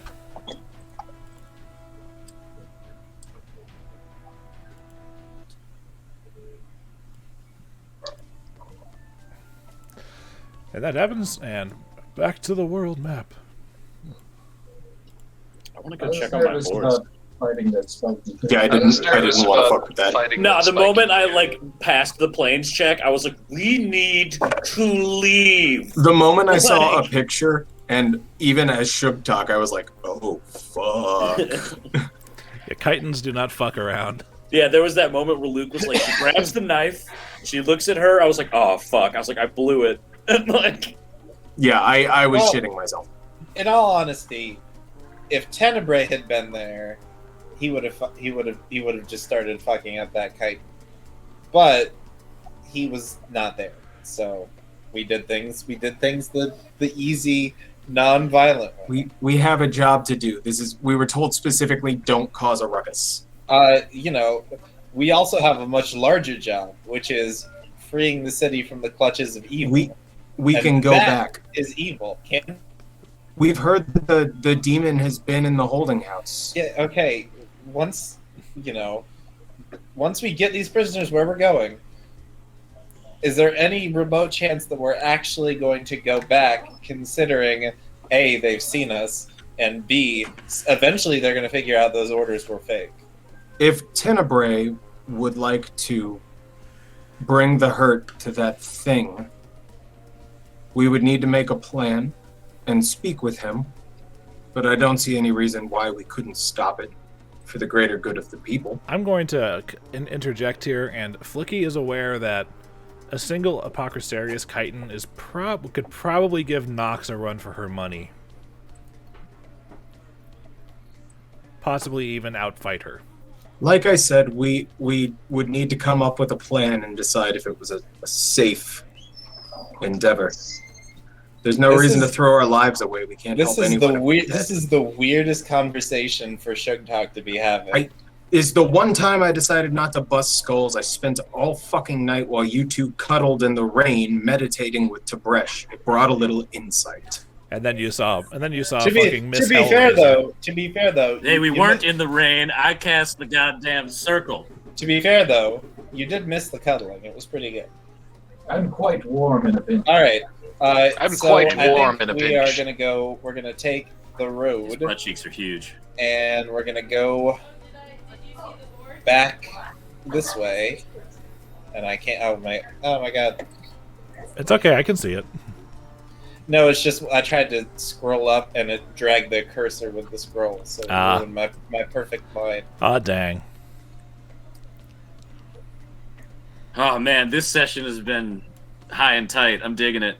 What? Oh my god! And then it deleted lots of talking and like stuff. We've been like real role playing this one. It's been fun. Yeah, This is good. It's not just like let's kick ass. It's like let's fucking do it. Okay, so that's the path. Around what time is it? How long were we in the holding house? Since it was actually the longest chunk of not even. That's got to be 20 minutes. That the longest chunk of the holding house was just Sabo going over your papers, and even that was only about 5 minutes. Okay, so yeah, we got plenty of time before curfew. Let's get these prisoners where they belong. Yeah, pretty much the sun is going down, but it's not exactly sunset yet. Or it's actually considering the time of day, the sun is about to hit the horizon if you could see it past all the tall buildings and Temple Hill. But by the time you get back to the coffee house, I would surmise, since you're carrying some malnourished people walking with you, probably get back there around 7. Gentlemen, do you want to take our new friends here downstairs? I'll bring down a round of Alaria's finest pastries. All right, and who are these? And Benjen introduces himself. Benjen Prevost, Torrent Armiger, or Hell Knight Order of the Torrent. I imagine you're introducing him to the people downstairs, like at the Oh, I thought this was talking to Laria. No, I thought you were talking upstairs. about. I thought you were talking about whoever was in the wasp nest. Okay, yeah, that's fine. Once they get into the wasp's nest, yeah, and I grab a tray of Alaria's finest pastries and kind of make my way down. Wow, these pastries look pretty good, Tib'resh. Although I guess you've had better pastries somewhere else, haven't you? It's not a competition, really. It's not a competition, really. I can like multiple types of pastry. I like to eat around. You're gonna be doing a lot of running. I've been doing plenty of running, thank you very much. I worked out all day today. I'm quite tired. Well, anyway. Also, the 4 of you and 4 Hell Knight Armigers, that's going to be 4 gold to cross the bridge. I'll hand over the gold on the way back. I'm kind of... Okay. I was about to say, I'm still down 50 because we haven't gotten to the coffers yet. Yeah, and so you have the Armigers down in the wasp nest by the end of this?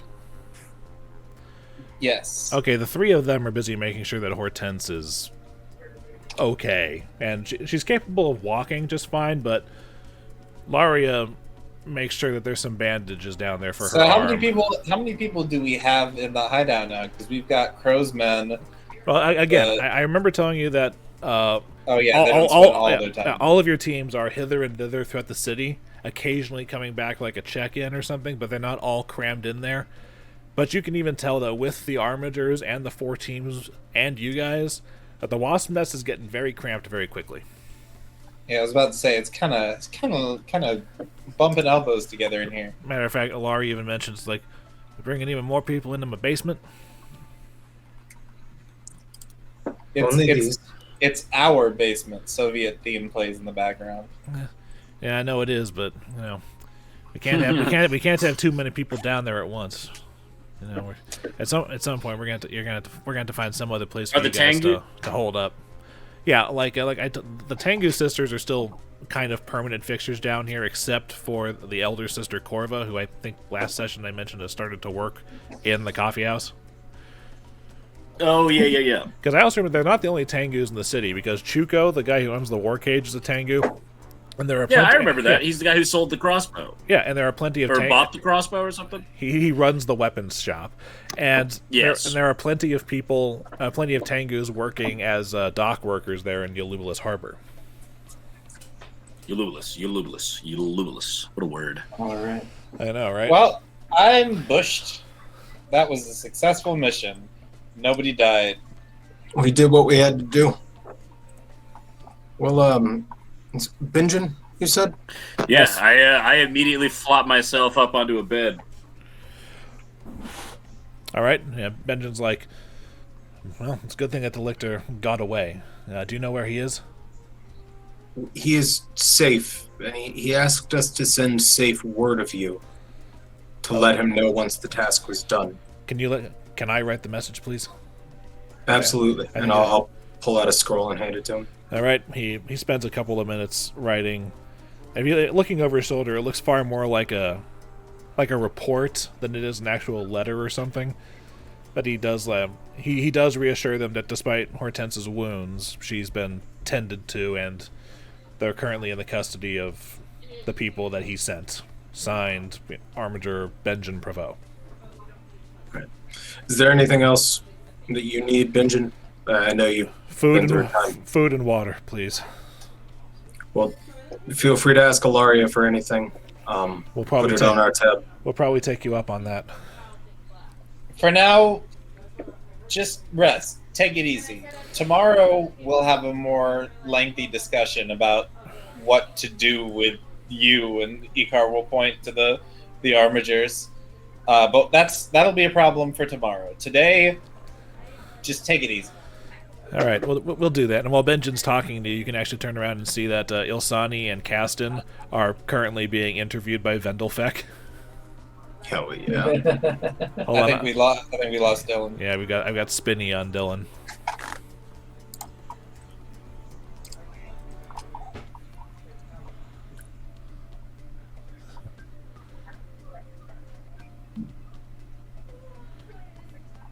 Dillon, you there? There he is. I can see you. Can you hear me? I can hear you. Okay. Okay, the last thing I heard was Vendelfek was interviewing those guys. Yeah, nice. But that's pretty much the last thing I said, and then we noticed that you had disappeared. So you literally missed nothing. Okay, cool. Yeah, Vendelfek's talking to Kasten and Ilsani, asking them who they are, what they're doing here, if they like shiny things. He's doing his usual his usual excitable Vendelfek routine because he's got new friends now. Hey, Vendelfek. Yeah? They've been in prison getting tortured for a little bit. Can we give them maybe a 2-day pass on the usual fuckery? Keston turns around and says, "No, it's fine. After that thing in the torture room, your little friend here is a sight for sore eyes." Oh, you're sure? You saw her, right? Vendelfek, you heard him. Yeah. And okay. I give Vendelfek free reign for full fuckery. Okay. Wait, what did I just agree to? I'm already walking away. Anyone? And one of the Tengu sisters says,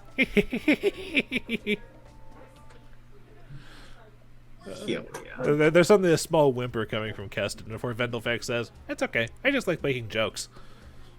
Okay. All right. So does anybody have anything else they want to do tonight specifically? I poop before bed. All right, and you got the note from Benjen. Are you sending it off to the Seers? Yeah, I guess we'll tie off that note to the Silver Raven and say to the Seers and just throw it over the wall. Okay. Alrighty then. So with Wait, that, don't forget to tell him to send it back because he doesn't know. I'm assuming that you're all He'll figure it out. Familiar with that. The bird won't leave until he gets a response. All right. With that being said, we are going to take our 15-minute break. Then we're going to come back with our rebellion actions. Word. All right. See you guys in like 15 minutes. All right. Yeah. Sure. Okay then. Yeah. Let me. I just finished this boss. Let me pause my game real quick and turn off my Xbox so it's not using Wi-Fi. All right. Beep bop boop. Okay. All right. I'm good.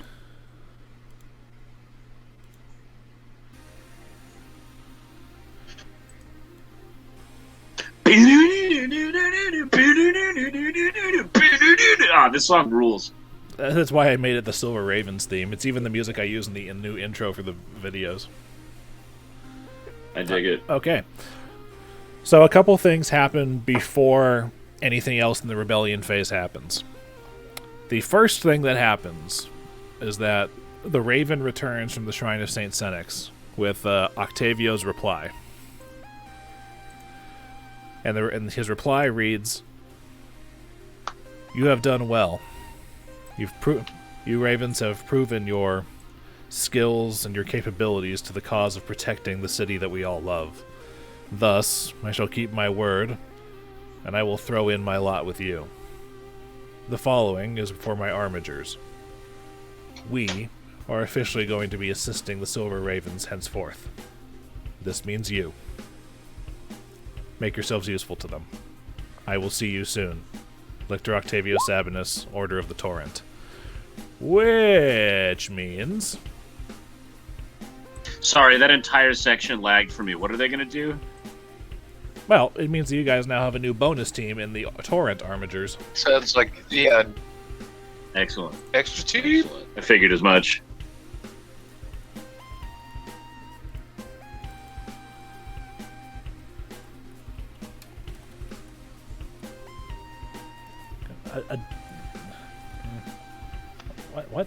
Why is this thing not... Okay. Okay. Okay.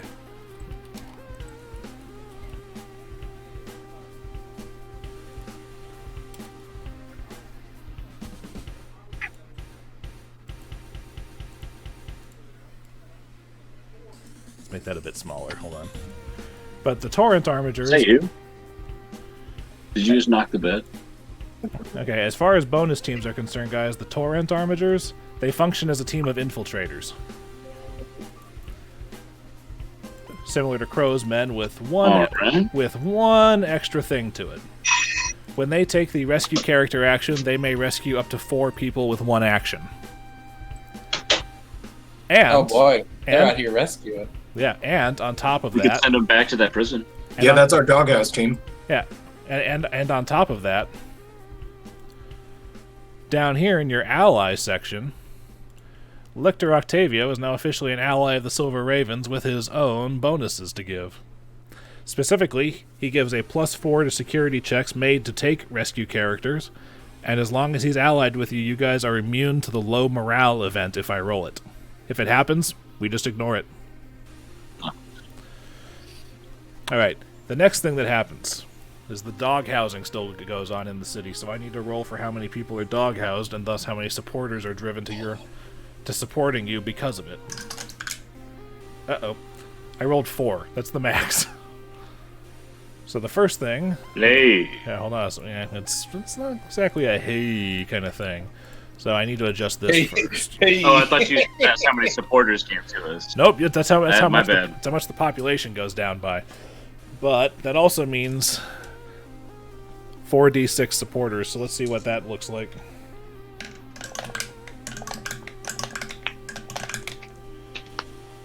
Okay, you knocked into each other because that was the thing. You guys gain...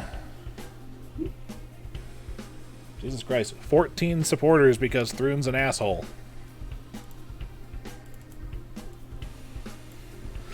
Yeah. 14, right? Yeah, 14. Da-da-da-da. And now that the Octavio and the armigers are there, your membership now sits at 30. And Rexus reduces your notoriety by 1. So let me make that adjustment right quick. If we were to send the new team who can save up to 4 people to save the 4, would the population grow by 4 again? Yes, it would, but you have to make a successful check for that. Okay. But speaking of, we gotta deal with the fact that Crow's men are missing from last week's shenanigans. So let me find out what we do with missing peoples. Oh, and also, Octavio can serve as an officer role for the Silver Ravens.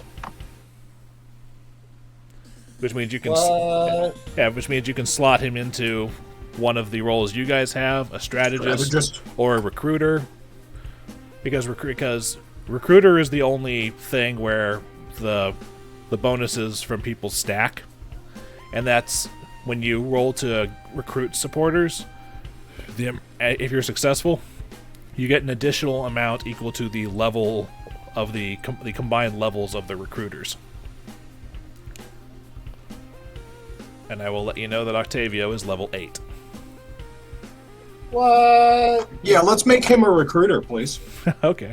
Yeah, that's awesome. Oh, I'm sorry. It's okay. I'm actually getting a more solid connection out here right now, which is kind of a bummer, but, you know. Hey, whatever works, you know? I am going to de-video myself because I don't want a lot of cigarette in the video. I get it. All right. So you guys now have that option as far as supporters are concerned going forward. All right. That being said, where the hell are your stats, Octavio? Because he can manage teams now, depending on his charisma, but we do need someone to manage the armigers. What's their deal? Like, what is their... you said infiltrators, right? Yeah, they function as infiltrators, but their rescue characters their action is a lot better. This is the one where it's just the charisma bonus still, right? Yeah, Octavio's charisma is a 14, so Octavio would be able to manage 2 teams with a +2 bonus. Well, let's just leave his people in his care. We will do that. All right. Everybody all right with that? Fine by me. Especially since he himself already gives a +4 bonus on recruiting characters anyway. Yeah, I guess that's fine. There's a lot to do this phase. Jesus. You mean rescuing characters? Sorry, rescuing characters. Okay. Hasn't this entire session only been like 1 day? Yeah. It was the end of last night through the day into the morning of this day. So it's been about 2 days. It's the dawn of the second day, pretty much. Okay. Anyway, rescuing people. 48 hours remain? Missing No, people. it wasn't 48 hours. It was, oh, yes, I see what you're saying. No, 72. No, wait, Okay. no, but wait. All right. Don't worry, Flickie, the moon's falling. All right, everyone. Here's how it works. Okay. At the start of the phase, you guys need to make a successful DC 15 security check to get a missing team back. If you don't, they remain missing, and if you botch, they are lost forever. And we've got a +5 to security. Your security bonus is +12. Oh shit! Why is it +12? I only see +5 on Sugtok. It's 5. That's Yeah, +5, but then also +5 for the base and +2 for other. Oh, yep. That was the one part of the shit I had out of my. I got this, guys. I'm really super duper secure. 20 + 12. boom shakalaka. Holy yes. shit. Unfortunately, Nat 20 doesn't actually do anything extra, but Except save the team. yeah, well, yeah, true. I mean, Crow's team comes on back, and like, you guys would not believe the week we had. By the way, we made sure we got them back to their families and everything. We had to give them fake mustaches as a disguise, but they're not leaving their homes anytime soon. And we're They all back. look like Groucho Marx. We're back, reporting for duty. Who are these guys? And there's introductions between them and the armigers and so on and so forth. All right, and now for the actual upkeep phase.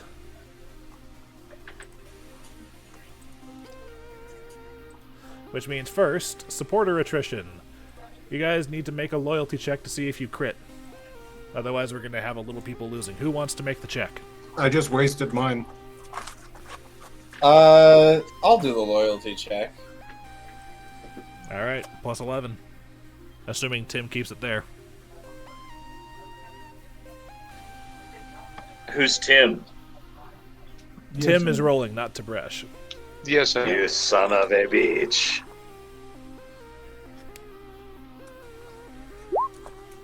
Okay, so we're only going to be losing 1d6 supporters, so we lose a supporter. Hell yeah. Up 13 for the week, though. Okay, there's that. Okay, notoriety maximum. Your notoriety is not maxed. Your treasury is not in the red. Increase rank. Actually, if I remember correctly, I think... Where is it? Yes, you guys hit rank 7. Excuse me.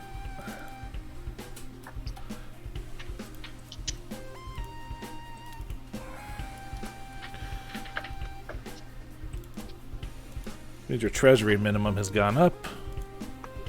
Okay, and at rank 7, you now get 3 actions per phase. Hell yeah. And everyone gets that bonus skill point, which means that Tib'resh has to put it in Profession Scribe, and everyone else has a bonus skill rank to put wherever they want, as long as it doesn't exceed the maximum ranks allowed. And we're, what, level 4, right? You guys are still level 4. Yeah, okay, cool.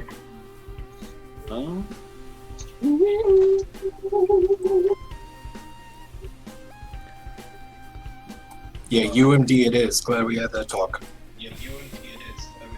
That's what, plus 4 for you? With that and the 3 bonus? Like, I'm not gonna put that shit in spellcraft, bro. I'm shooting for the moon. I mean, you're a wizard. There's kind of only one string to your bow, but it's a pretty good string. Exactly. Now I have a plus 15 to spellcraft. Holy crap.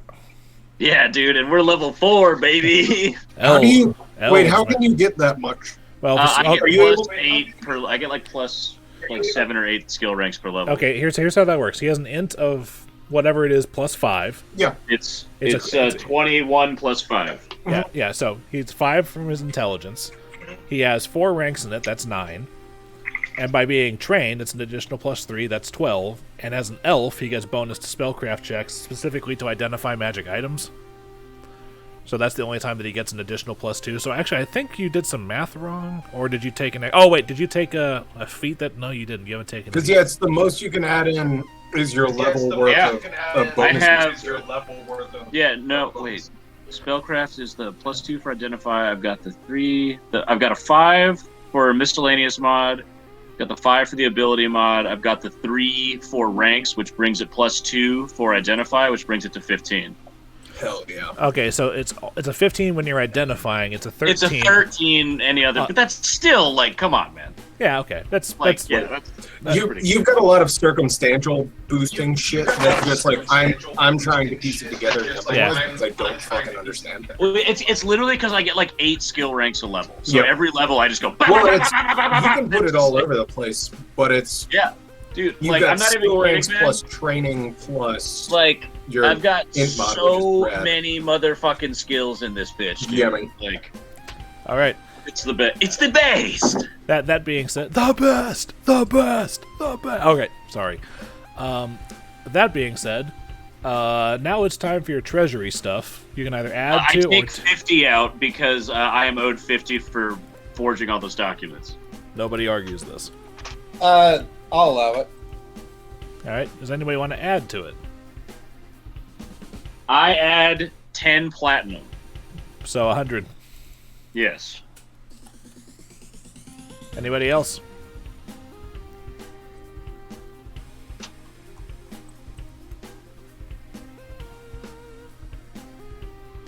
I'm keeping my money. I'll take that as a no. Okay. Alrighty then. So, which means we move on to your 3 actions that you have now. Shit, baby. One of which I believe you were going to use to try to rescue people that are dog-housed. Not a bad idea. Did we lose Garrett? Is he refreshing or? I mean, I see a spinny on him, so possibly. Okay. Dude, I just re-downloaded Red Dead Redemption 2, baby. I still see a spinny on Garrett. I like Tim's toothpick phase. Thank you. So wait, I'm a little confused by the way that the officer description of the recruiter is. We back? Yeah, you're good. Cool. It says the number of supporters recruited during the upkeep phase on a successful organizational check Wait, let me check. is increased by the officer's character level. Wait. Okay, in that case, let me double check. I might have misread that. So let me look.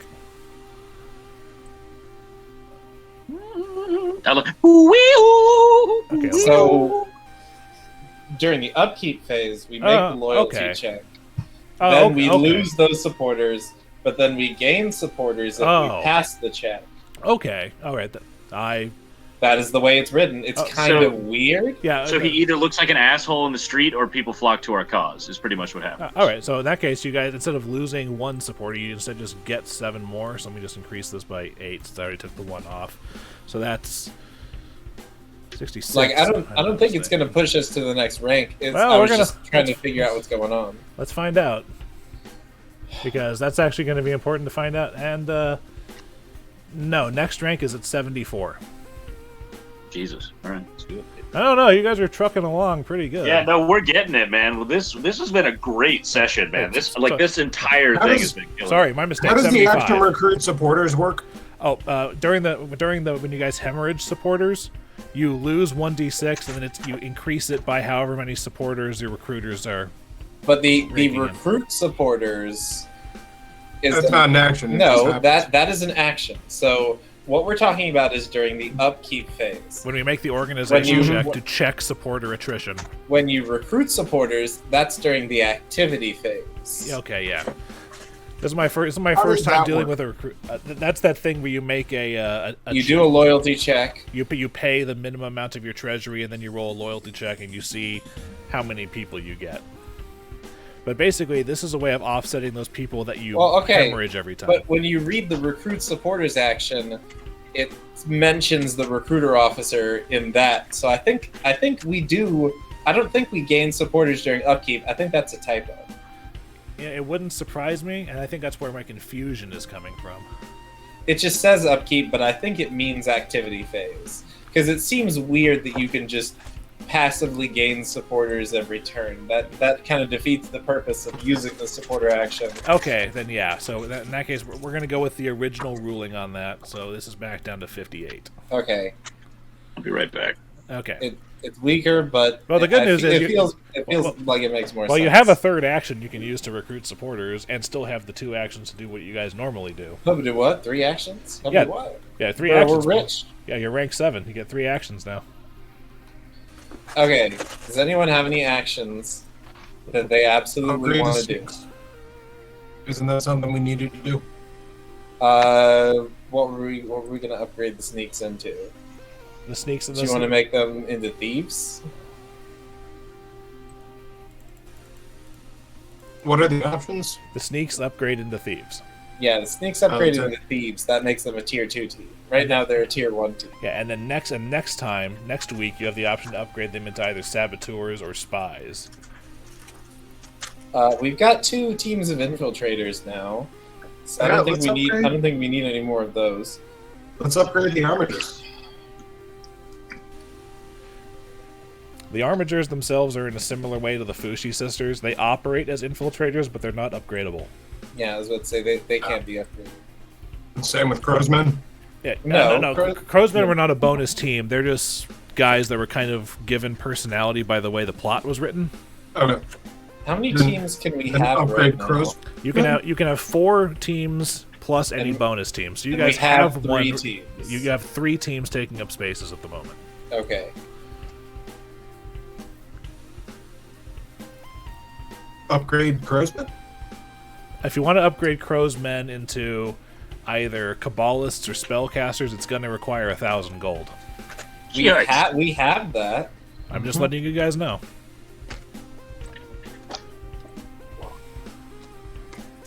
So I will tell everyone else what those upgrades do. So if we upgrade them to Kabbalists, it gives them access to the manipulate action, manipulate events action, blah, blah, blah, blah. And that allows them to guarantee an event, a specific event during the event phase. Which is the thing that I roll that's usually bad for you. And the others? High-level spells? The spellcasters have the restore character. It just makes them, they can become healers. And basically, that you can pay them to cast Raise Dead or any of the other things that would take a person out for a long period of time, like Stone to Flesh. So Resurrection. they gain the action to restore character. For free, they can during the rebellion phase, as an action, they can heal the party or cast restorative spells. You can also pay them to use higher level healing spells. Which basically means that if you guys get really, really hurt or whatnot, and using all your healing spells isn't going to cut it, you can just have the spellcasters do it yourself. But the primary use for that is to recover like ability damage or ability drain.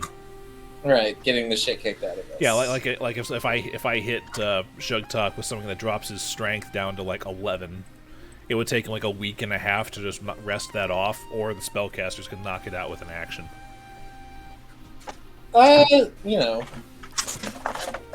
Give or take. What actions are good for us that we could guarantee? Yeah, I feel like having a team of Kabbalists would be pretty useful. Yeah, because it costs 1,000 gold, but it's probably worth the investment. I should also clarify that Roger did not give a complete description of manipulate events. You guys ensure that I roll an event, and I roll twice, and you guys get to pick whichever of the 2 options that I roll. And if the event is detrimental, you guys get to add. Whoever's managing the Kabbalists can choose to add their charisma modifier to any D20 rolls made to influence the outcome of that detrimental effect. Like, let's say, whatever the hell I roll, it's like, unless they make a DC 15 secrecy check, you can add, it would be Crowsman. Icar could add an additional +4 to that D20 roll to on top of his +4? On top of the +4 that he already gets from managing the team. Oh, fuck yeah. And that'll be the 3rd action. That's fantastic.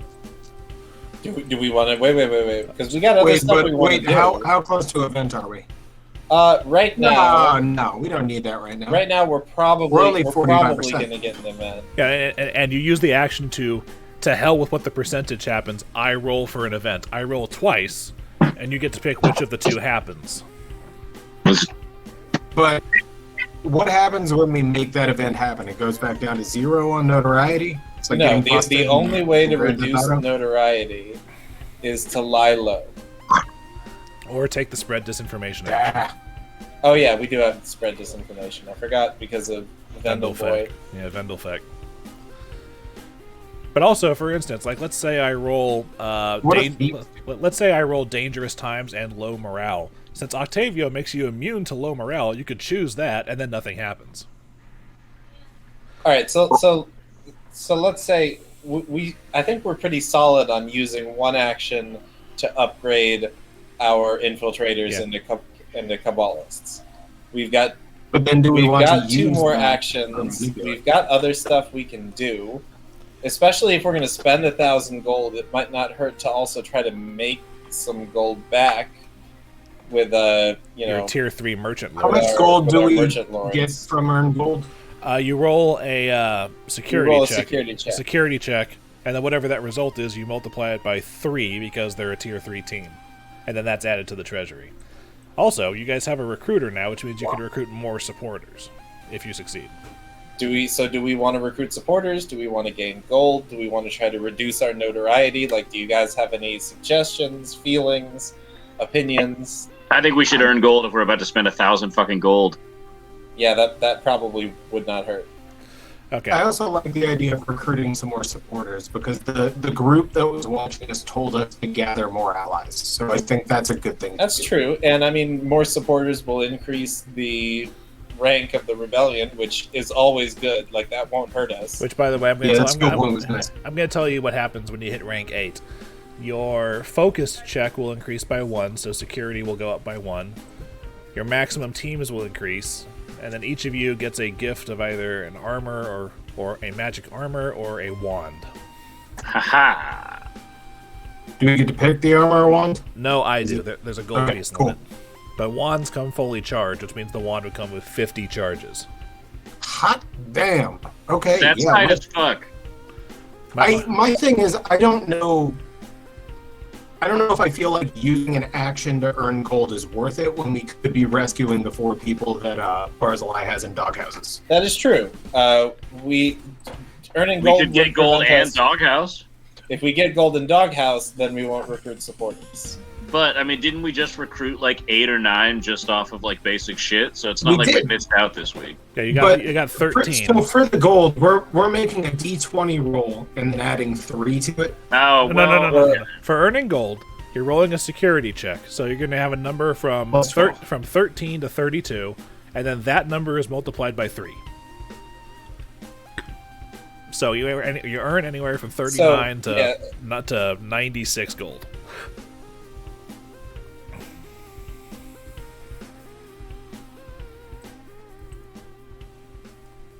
I could say that we don't have to earn gold, especially if we've got those people doghoused.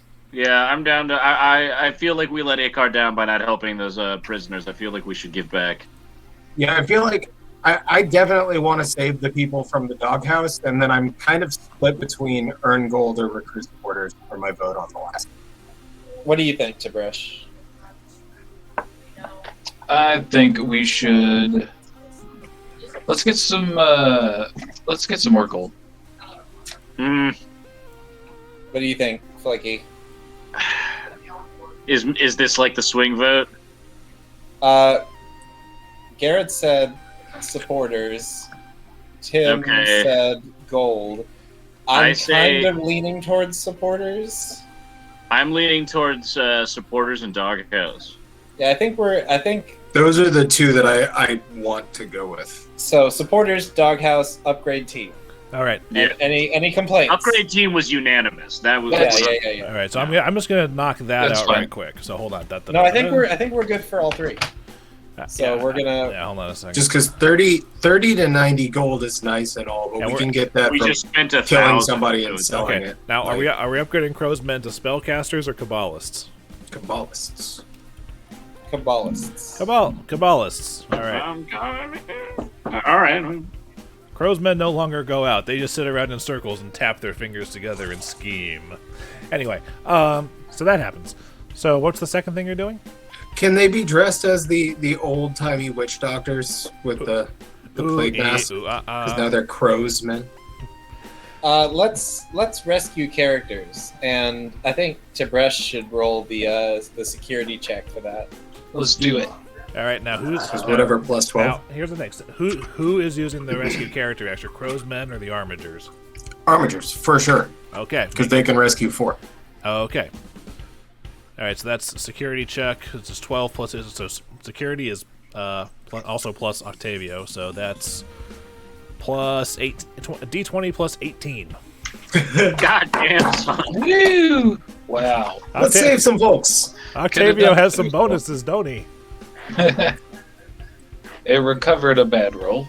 I mean, shit, even if it's a high DC, like 2 or better, we're fine. The DC is 10 plus the captured character's level. I cannot imagine that these poor souls are Higher than level 2. Level Yeah, I 14. know, right? They are These like NPCs. They are first level commoners. Now, the way that it says is, for every 5 by which you beat the DC, you rescue an extra person. Fortunately, you're using armigers, which can rescue up to 4 at a time. So, you rescue 4 people, and the population increases. Now, to be fair, this happens over the course of the week. It does not happen immediately today, which is one of the reasons what took Crow's Men so long. They explained that they were going to do it, but then they kind of fudged up and kind of jumped out in front of a Datari patrol and had to lay low for a couple of days, and they tried again.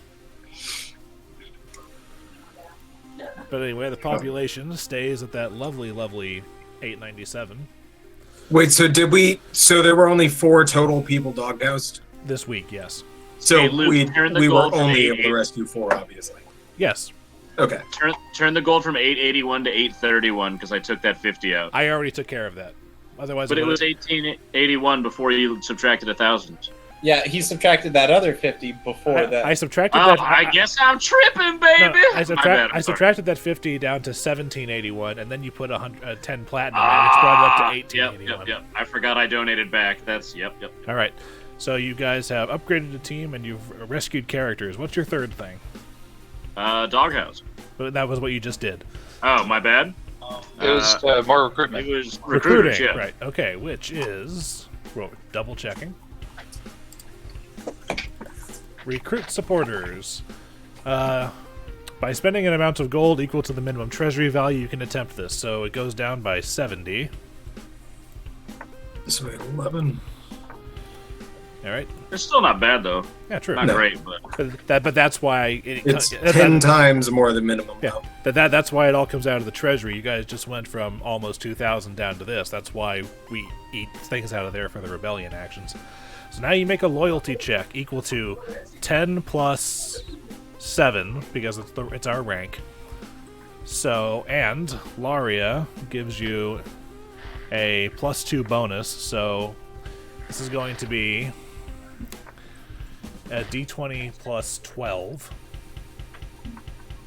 D20 plus 13. I will do it because I get my +2 racial bonus for recruiting people. Okay, D20 plus 15.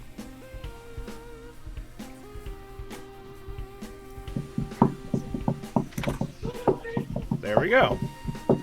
So you guys get 2d6 plus 8 because Octavio's a recruiter now. So you guys get 18 more supporters. Oh, hot damn! Remember that we're gonna lose some next week. Right, but that puts us at 76 at the beginning. That and puts us to 84 level is 8. the next rank. No, 84. I thought it was 74. Oh, my bad. Okay. And also remember that the more people are going to be doghoused, which means you're going to automatically get some more supporters. So you guys are probably hitting rank 8 next time. Unless something rolls catastrophically low. Yeah, unless it's awful. In 1 sec, I'm going to grab a drink. Okay. So, that's your 3 things, which means now I roll to see if an event happens. I want to fight something. Let's fight something if it pops up. I have a 45% chance of this happening. Oh, hi, 11. Something happens. So, where's my table? All right.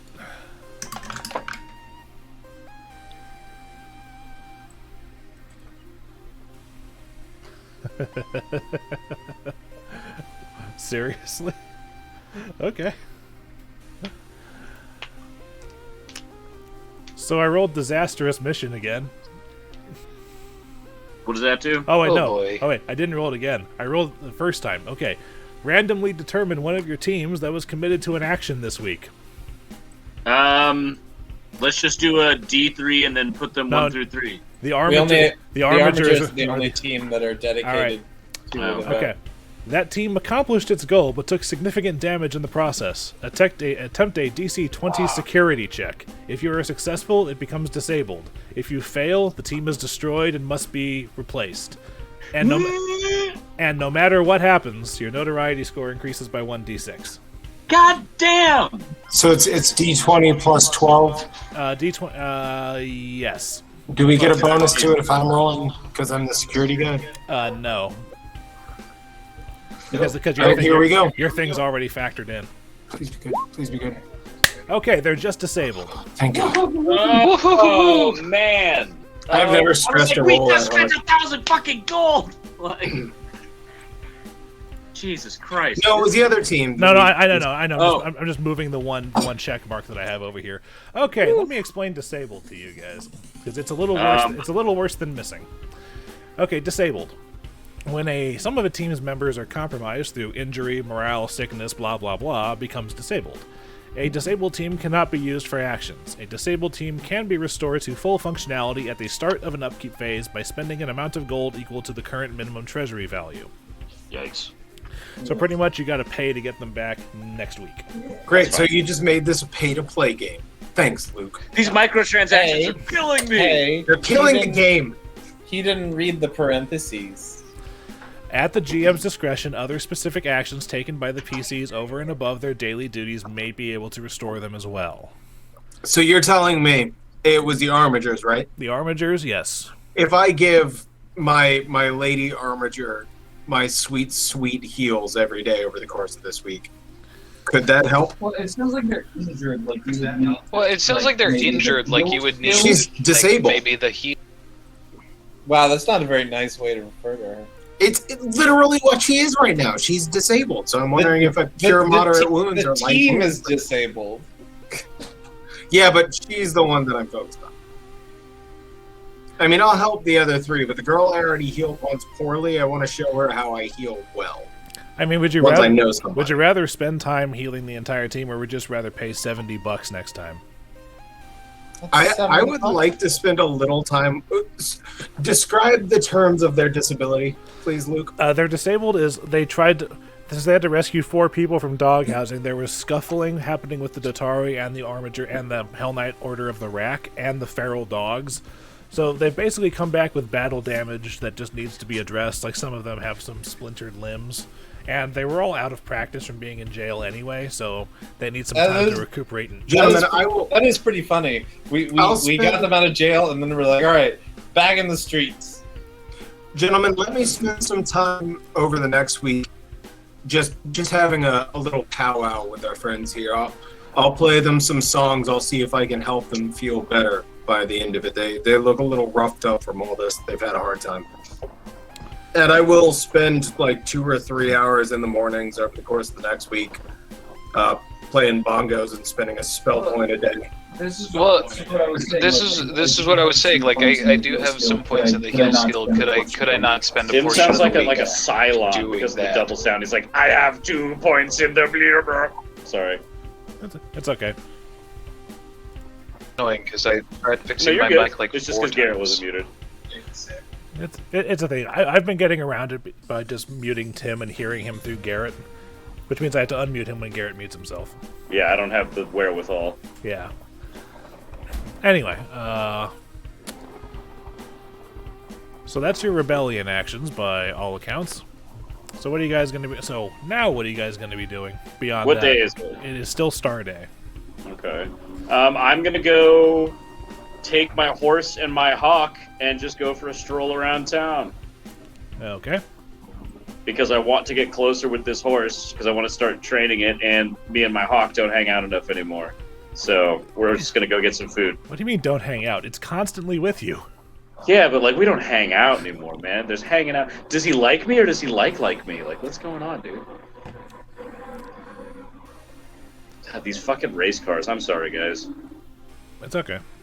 Did we didn't find anything out about the kids going missing in the tenements. The fox saw us, we get a little distracted, but that's all we found out is that they're going missing. I'm gonna delete the holding houses X because you've accomplished that mission. Hey, DM question. DM answer. What do I have to do to get this horse trained? How do I make this happen, over time? Oh, sweet Jesus! Let me look up handle animal. I'm not done. That's why I put points in the skill. I need to tell you guys something while we're here doing stuff. I think there is a fox that's following us. You aren't gonna find it, man. Trust me. Yeah, we tried figuring out what it was all about. Yeah, We tried figuring out. what it was all Well, about. okay. Foxes are not native to here. Or cities in general. So if there is a fox running around town, it's got to be like noteworthy. Someone's got to be paying attention to it. Right. Tib'resh and I saw him following us the other week, and we looked through an entire cemetery and could not find it after it was seeing us. Do you have any knowledge? Are foxes generally malicious creatures? Well, I'm not saying we find the fox. I'm saying we figure out why the fox is following us.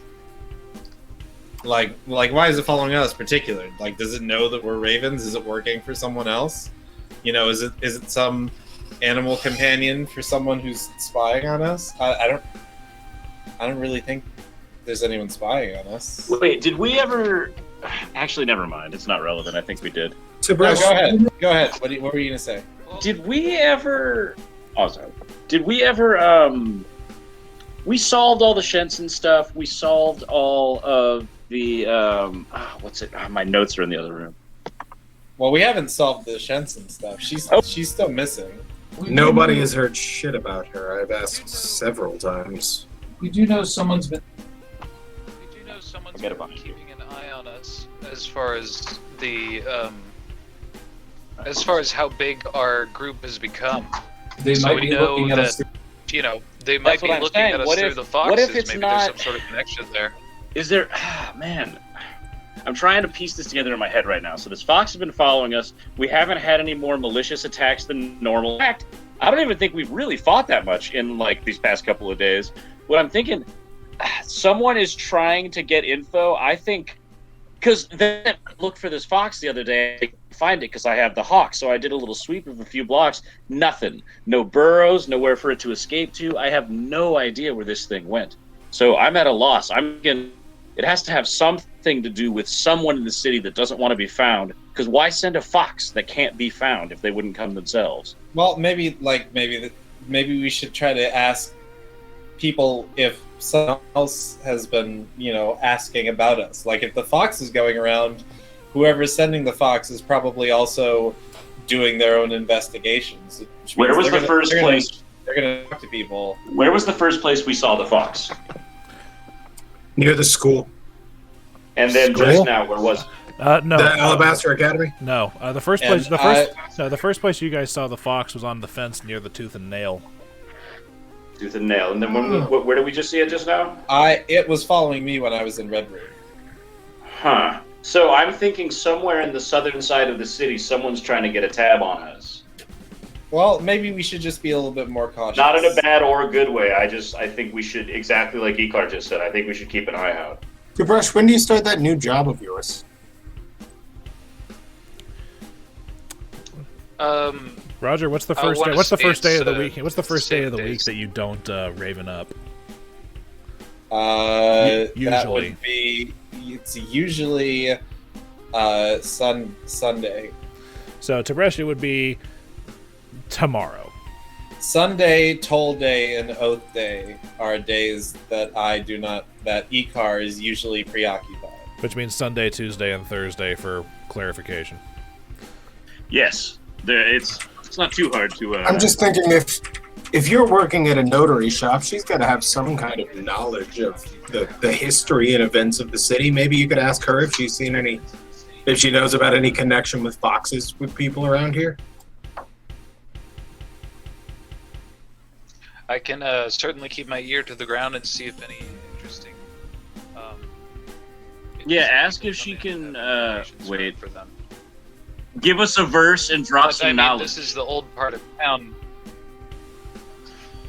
This is an old part of town. I might not necessarily be seeing the most notable customers, but I certainly will keep my ear to the ground.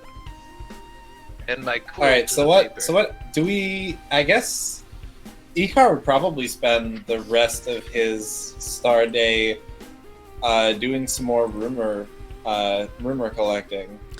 Okay, if you want to do we that, haven't, I won't. We stop haven't, I feel like we haven't exhausted the number of rumors that are available.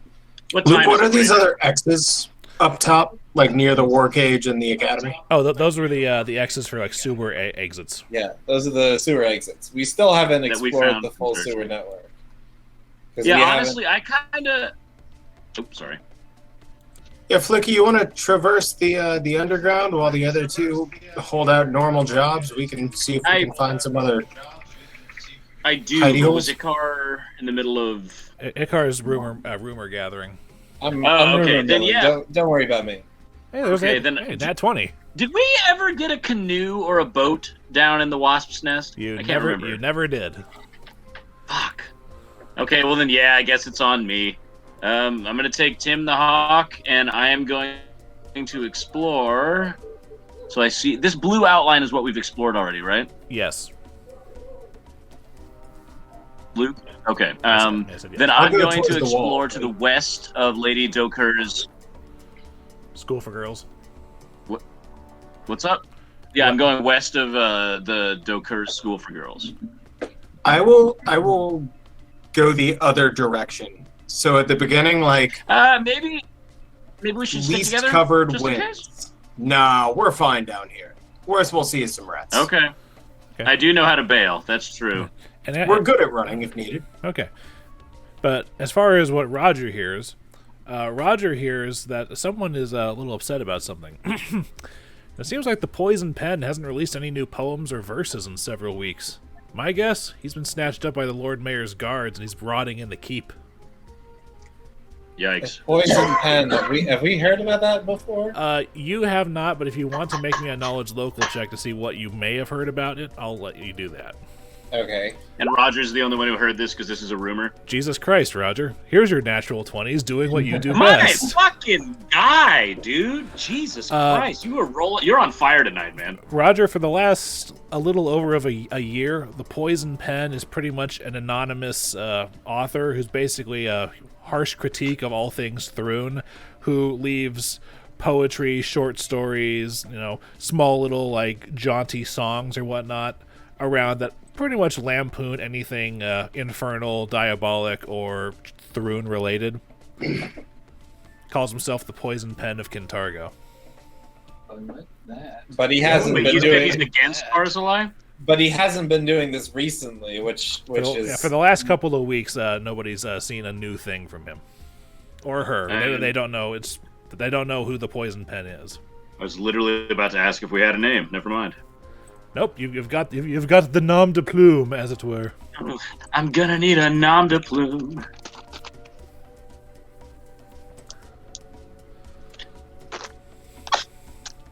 Okay, all right.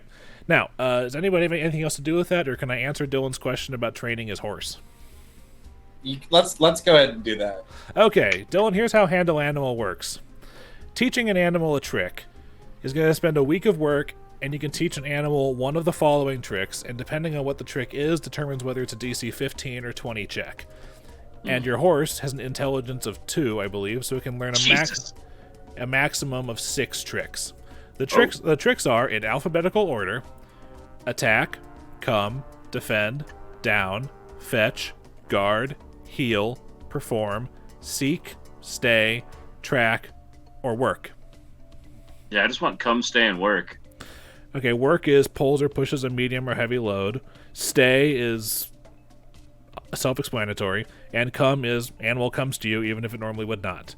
Fetch. Yeah. Having a Clydesdale bring you random shit. That's what I'm thinking. Like, I throw a stick and it's like... No, how does fetch work? Is it go and fetch an item for me? The animal goes and gets something. If you do not point out a specific item, the animal fetches a random object. That's hilarious. I know where this is going. Since I know that I don't have a free week right now, I'll take care of that later. All right. It is just literally in the Handle Animal description, because I know I at the very least I made a PDF of the core rulebook available to everybody, so you can just read up on that on your own time. I also remember you saying Handle Animal wouldn't be useful in this campaign, and I was like, I will find a way to prove you wrong. I didn't say it wouldn't be useful in this campaign. I said it would have limited use because limited use. It's mostly, and also Handle Animal is. The hawk is an exception because it's a familiar. It's my familiar, yeah. Yeah, but if you had like a pet ferret or something, you could probably. Dude, well, think about it. What did Gandalf do at Minas Tirith? He was riding a horse through the streets, like, oh, no! Like, he was going for it. Yeah, baby. I know. Yeah, and I'm Gandalf minus the awesomeness with a sword and thousands of years of experience. Well, actually, you're just as awesome with a sword because you're proficient with long swords. You still have one sheathed at your side. That's right. Are the merchant lords the ones that can bring items in for us? Yes, they are. How much would everyone in the party require for me to be able to ship in a werebore? Jesus fucking Christ. Well, I just really want one. Okay, I will point out. How much The merchant lords are. I don't believe the merchant lords are the ones that do special orders. Those are the ones that. Yes, they are. Merchant lords do special order. Black marketeers do black market. Okay, I have brain damage. Continue. Or a dire boar, not a werebore. Sorry. Yeah, I was about to say those are two very different things. I was about to say, you're in for your money, dude. Why do you want a dire boar? It's a mail order. Fuck it. Oh no, a dire boar? Because I could teach it tricks. He wants all of this Flickie talking about teaching an animal tricks makes me want a real big boar friend. Well, I'm the one that has an animal. I have 2 animals. I just got hella handle animal points and I can talk to boars. So I want a big boar friend that I can be friends with. That's fine, but why do you want us to pay for it? I don't. I'm asking what you guys would require for me to use our teams to do that. If it's me. If it can get by in a city, sure. If But you're like by a a boar city, is a vicious animal. If you're willing Whereas to I pay can just for like it, kind of trot through on a horse, even though it's big as fuck and swole. This isn't just a boar, Tib'resh. This is a trained dire boar. No. A dire boar is twice No, as you're large getting- and twice you as are pissed off. You're asking for a shipped-in boar, and then you will train it. That's the problem that I have. Oh, all right. I will specify that I need an at least non-feral boar. I need a litter box trained dire boar.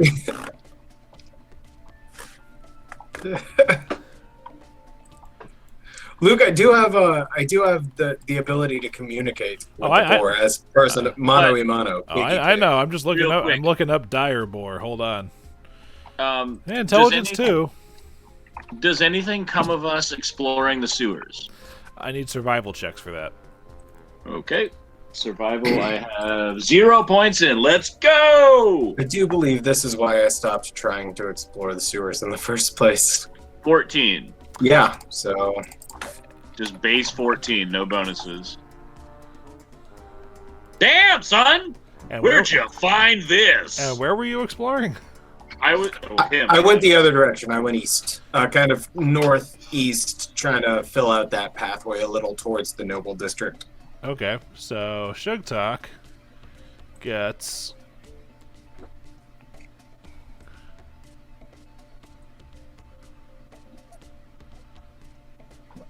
It's the Hillary Clinton donut meme. that chunk. And Flickie gets... I went west of Dokur's school.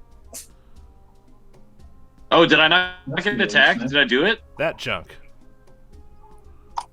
Nice. Oh, wait, you haven't done it yet. Oh, Okay. man. Yes, I have. Oh, you have? Okay. Yeah, you get the chunk on the left, and Tib'resh gets the chunk on the right. Sugtok? Sugtok. Fuck. Ah, God, sorry, I'm juggling so many Never mind, I things over don't here want right dire now. Hey, boar. man, you're the DM. I get it, man. Yeah, sorry. I read up on the actual description at Tibresh's mention, and as opposed to normal ill-tempered and generally unfriendly boars, the dire boar is legitimately hateful and violent. Yeah. Yeah, they're mean fucking creatures, dude. I don't know if that's... Because we're gonna have to kill like 5 of them before you get this figured out. You know how much fucking gold that's gonna cost? You guys just, if we ever encounter a group in the wild, like, No. 6 feral boars, A group goes let's down. try we to save take one of them down. Yeah, exactly. Save No, one. we take 5 down. We save 1. We have come to save the forest and kill the humans. By brutalizing all of its kin, we will whip the last into submission. As I have suffered. Did we find any exits or just... Yeah, did I Still- find anything special? Still no. Damn. Do I get any more time to explore, or is that it? That's what you get with a 14 survival. Fair enough. All right. Oh, that's why his is so much bigger than mine. Okay. Yes. I see your Schwartz is bigger than mine. All right. And this is also including the time it would take you to get to those locations from below the coffee house. Okay, so that's what, the end of the day, or are we missing who's going? That's the end of the day so far. Yeah. So That's all I got for today. So Sunday. Monster truck rally. You're gonna pay for the whole seat, but you're only gonna need the edge. Pretty much. All right. So what are you guys doing? Because you guys have a couple days of downtime that we're going to go through before I call the session for tonight. So let's see what happens. I start to train my horse. Tib'resh arrives a full hour early for his shift. Ruba does not let you in until your shift because she's taking lunch. No free handouts. I'm imagining Roz from Monsters Inc. She's like, Wazowski.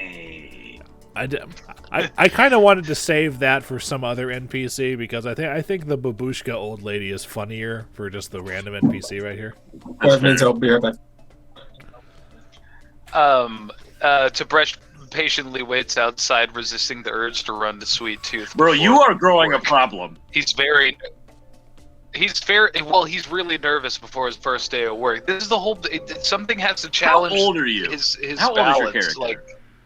Okay. 35. Just checking. I actually didn't know that. Okay, I just want to point something out. In orc years, but actually almost middle age. Yeah, I just want to point something out.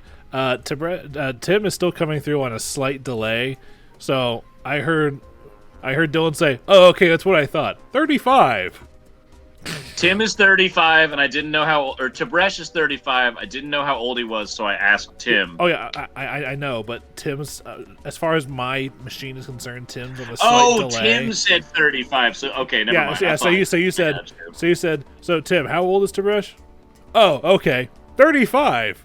That's great. That's great. That's kind of frustrating. Yeah, it's. That's what I meant. Yeah, it's 9:30. There's not that much in the session left.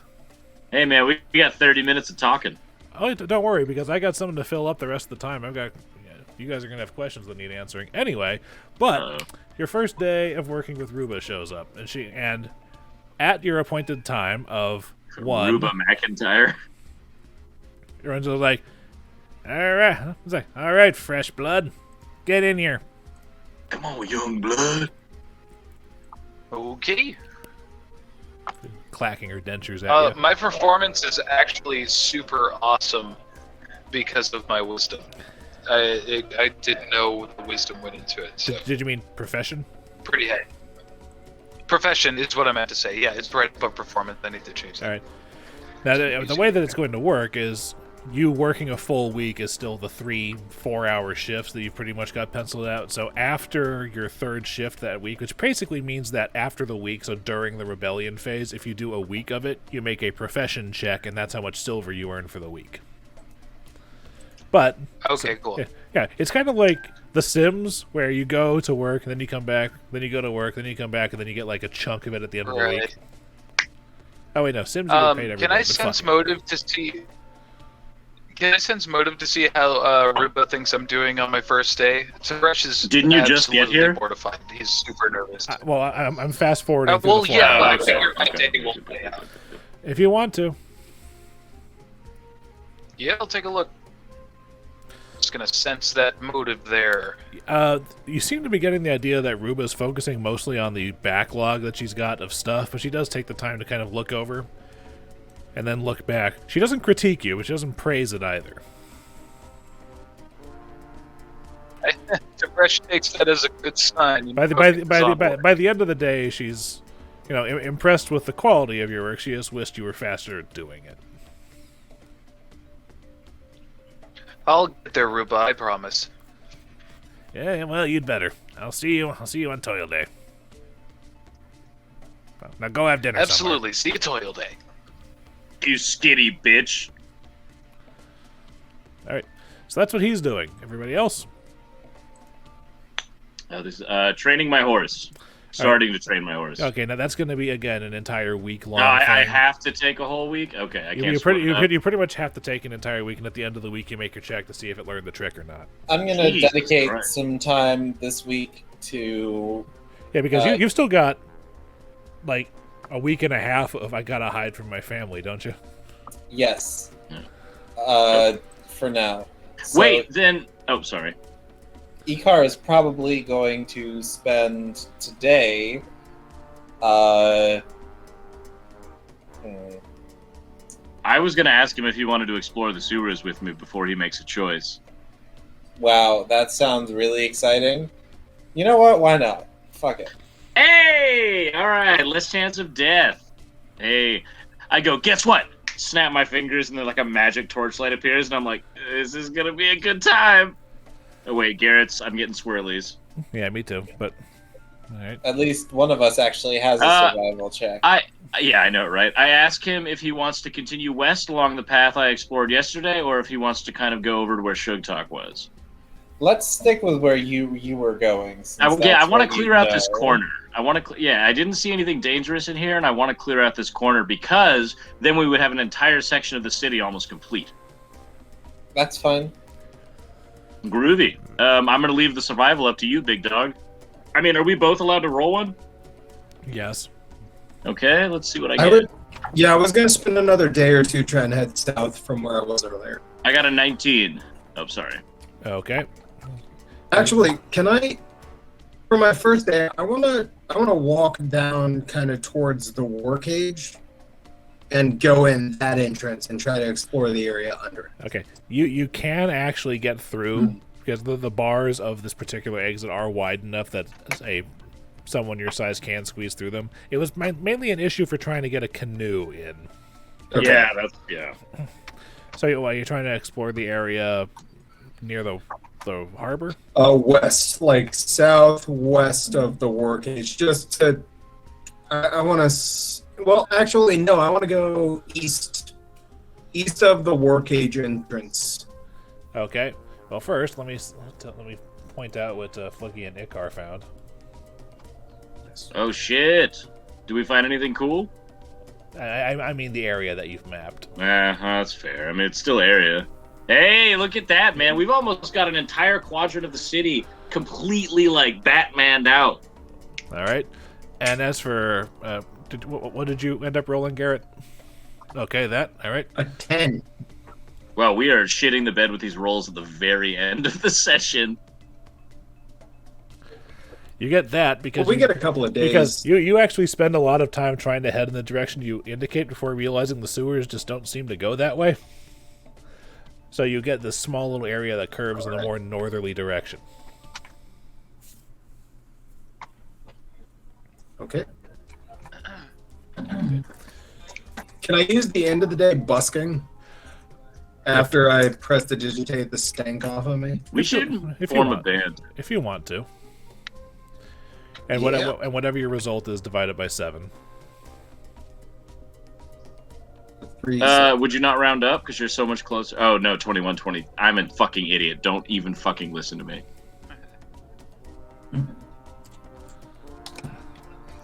I want to basically rinse and repeat that for the next several days, where I try to explore the south. Like, I want to get, I don't know how to ping, but south of the thing I just uncovered, and then north up through that yellow area is what I want to try to map for the next few days.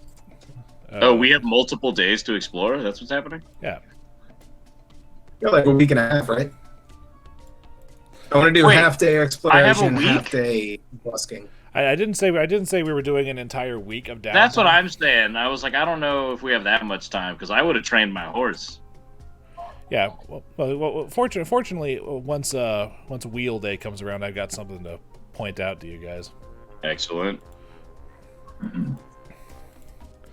Anyway, but that's what you guys did on Moon Day. What are you guys going to do on Toil Day? I know that Tib'resh is working. Because he's toiling! I just hit myself in the forehead. That's my exploration. Okay. mildly uncomfortable. With a roll that low, I'm going to say that you were so confident in the areas you've already mapped out that you went out without a copy of your map and you actually got turned around and didn't make any progress. Yeah. Okay. That's my busking. So 1 silver. It's a very slow day. It's a bad day for Boarris. I hate toil days. Such a toil. I ask Icar if he'd like to accompany me once more to the sewers with my hawk. He's got family stuff today. Oh, he's doing family shit. No, Well, he doesn't. Icar has the week and a half that his family thinks he's on the Oh, they caravan. think he's on the fucking thingy. That's right. Yep. That's Well, then I ask him. That's where the week and a half came from. Yep. Well, then I ask him if he wants to come with me. Icar. Come with me. Roger, you're muted. Oh yeah, I am muted. Oh, I thought you knew you were muted. My bad. I'm No, sorry. I didn't. Nope, sewer stink. I'm Okay. gonna do something else today. I go by myself and explore that last quadrant. Roll me what's survival? You Oh, you come on. try to explore that last quadrant. Give me the symbol. Give me the Magic the Gathering fucking super weird trident symbol. Come on, baby. 19! It's better than what Sugtok got. Where did Sugtok get? Wait, what is happening? Sugtok got a 6 for today. Oh, he got turned around. Yeah. You just said that. My bad. Wow, this eye is doing me right, baby. It did roll me a 2 and a 4 earlier, but It's okay. It's not the lowest rolls that we've had today. fair. Those would be mine. That only got me a 19. Damn. Okay, that's fair. By yourself, and look at how wide that chunk is. Well, look at what Sugtok did by himself with it. Well, I guess that's a nat 20. Never mind. Yeah, on a nat 20, yes. And also, on his 6, he didn't get any. That's fair. Okay, so I don't find anything interesting or of import, so I go back to the base, I assume? Okay. Roger, note taken. And if you want to elaborate on that, just let me know. No, we don't necessarily have to elaborate on it, but that's how he spends his day. All right, hold on a second.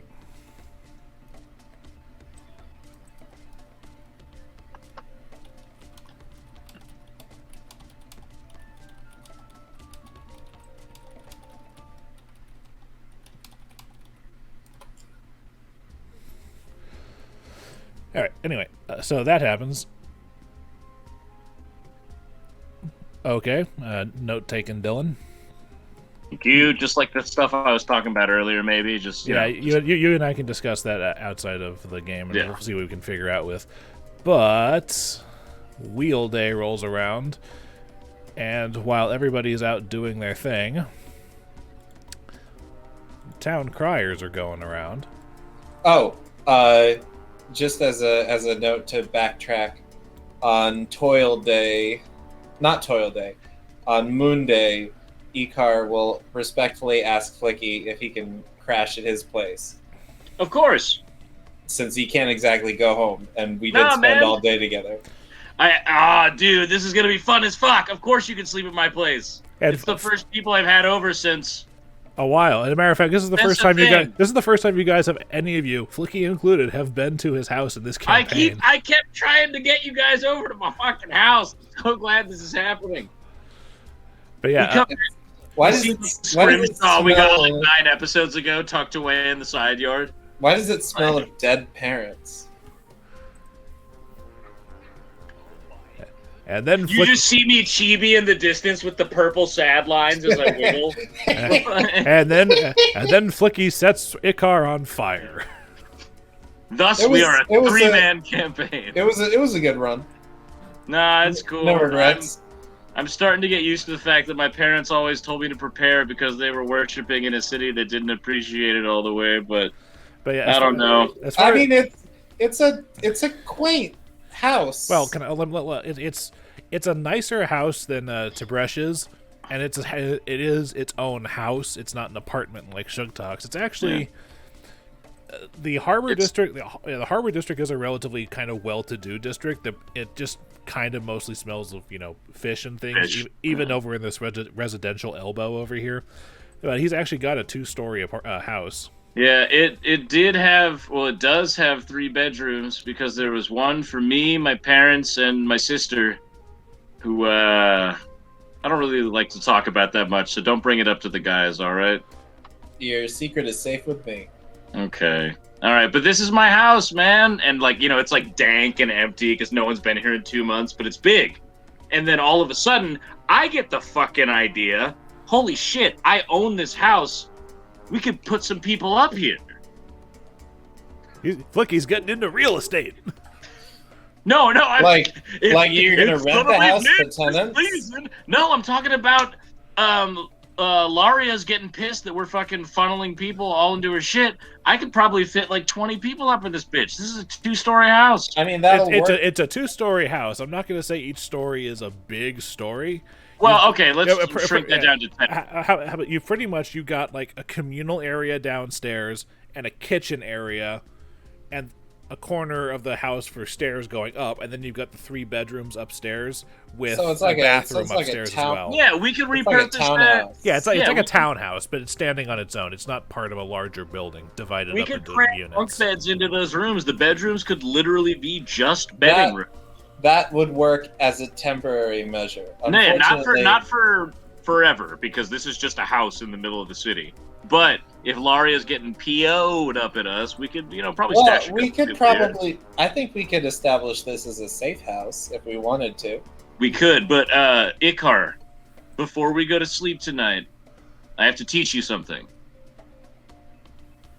I taught Tib'resh this the other day.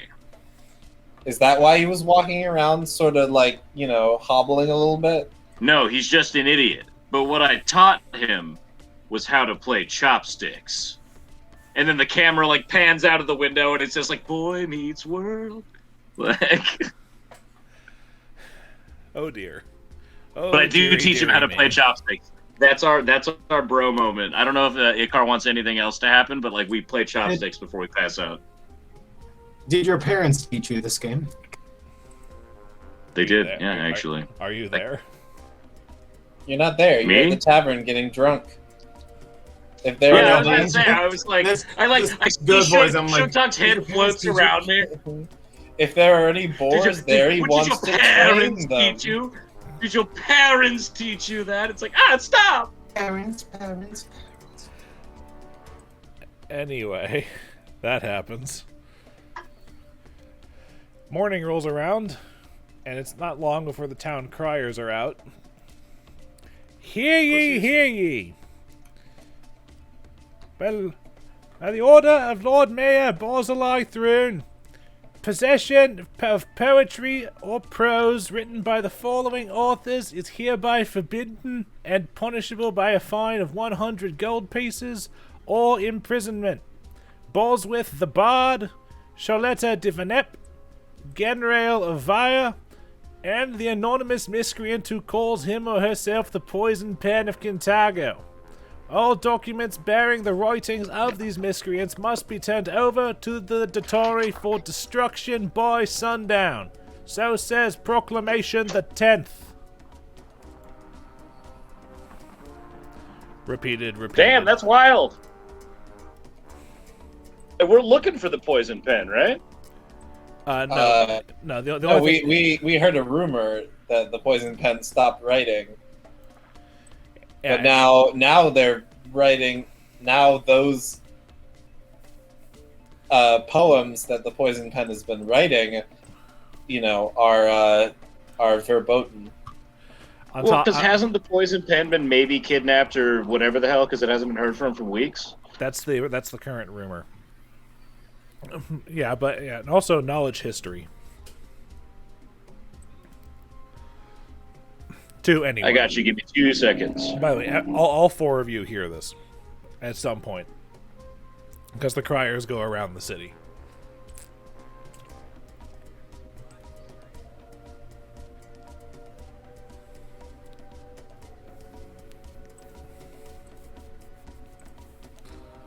Wow. Well, it's curious. If he's outlawing the work of the Poison Pen, maybe they're not. It would be a bizarre thing to capture someone and then start hunting down all of their writings. Maybe I'm reading too much into it. I'm not sure. What did you roll? What am I rolling? I forgot. Knowledge history. Oh. Bro, I don't know history.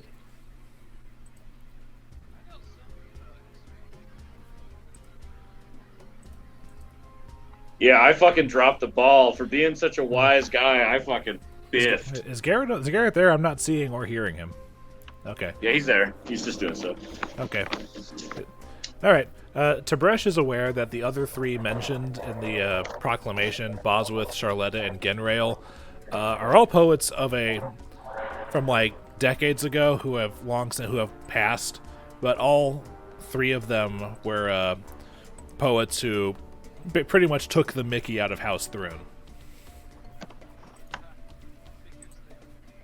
What does that mean? Tim, like took the piss? Yeah, took the piss out of Tim. You were really, really quiet.